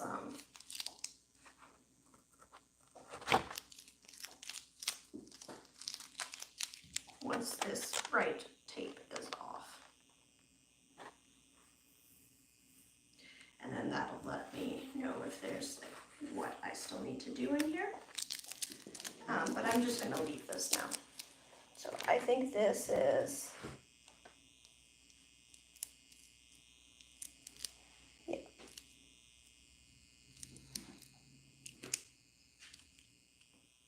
The paint is mostly dry because I've just been dry brushing the last little bit, but it does need to be more dry for me to confidently put any ink on it. So I think that here, I'll just,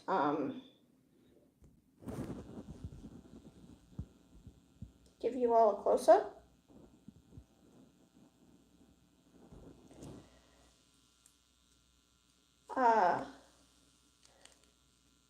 And so I'll put in like a couple little ink highlights, white ink later, but I think this is about done. Here, let's also brighten you up. There you go. Whoa. Whoa, what are you doing? This is like not liking this. It's changing colors. Okay, well, yeah. So I think that's about done, or as done as it's getting right now. I need to rest my back, so that I don't injure myself. Thank you so much for joining me for this marathon painting session. Don't forget to hit like if you haven't already, subscribe, ring the bell so that you'll be notified when my next video comes out. If you're not on my Discord, join my Discord. If you like live streams, Dan streams on Sundays, Ev streams tomorrow. I think I've actually got her link down in the description. I didn't edit this in time to get Dan's and Cyan's in. Dan, if you want to drop in your channel link, because Dan will be streaming on Sunday.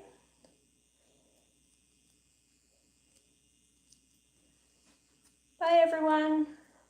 Thank you.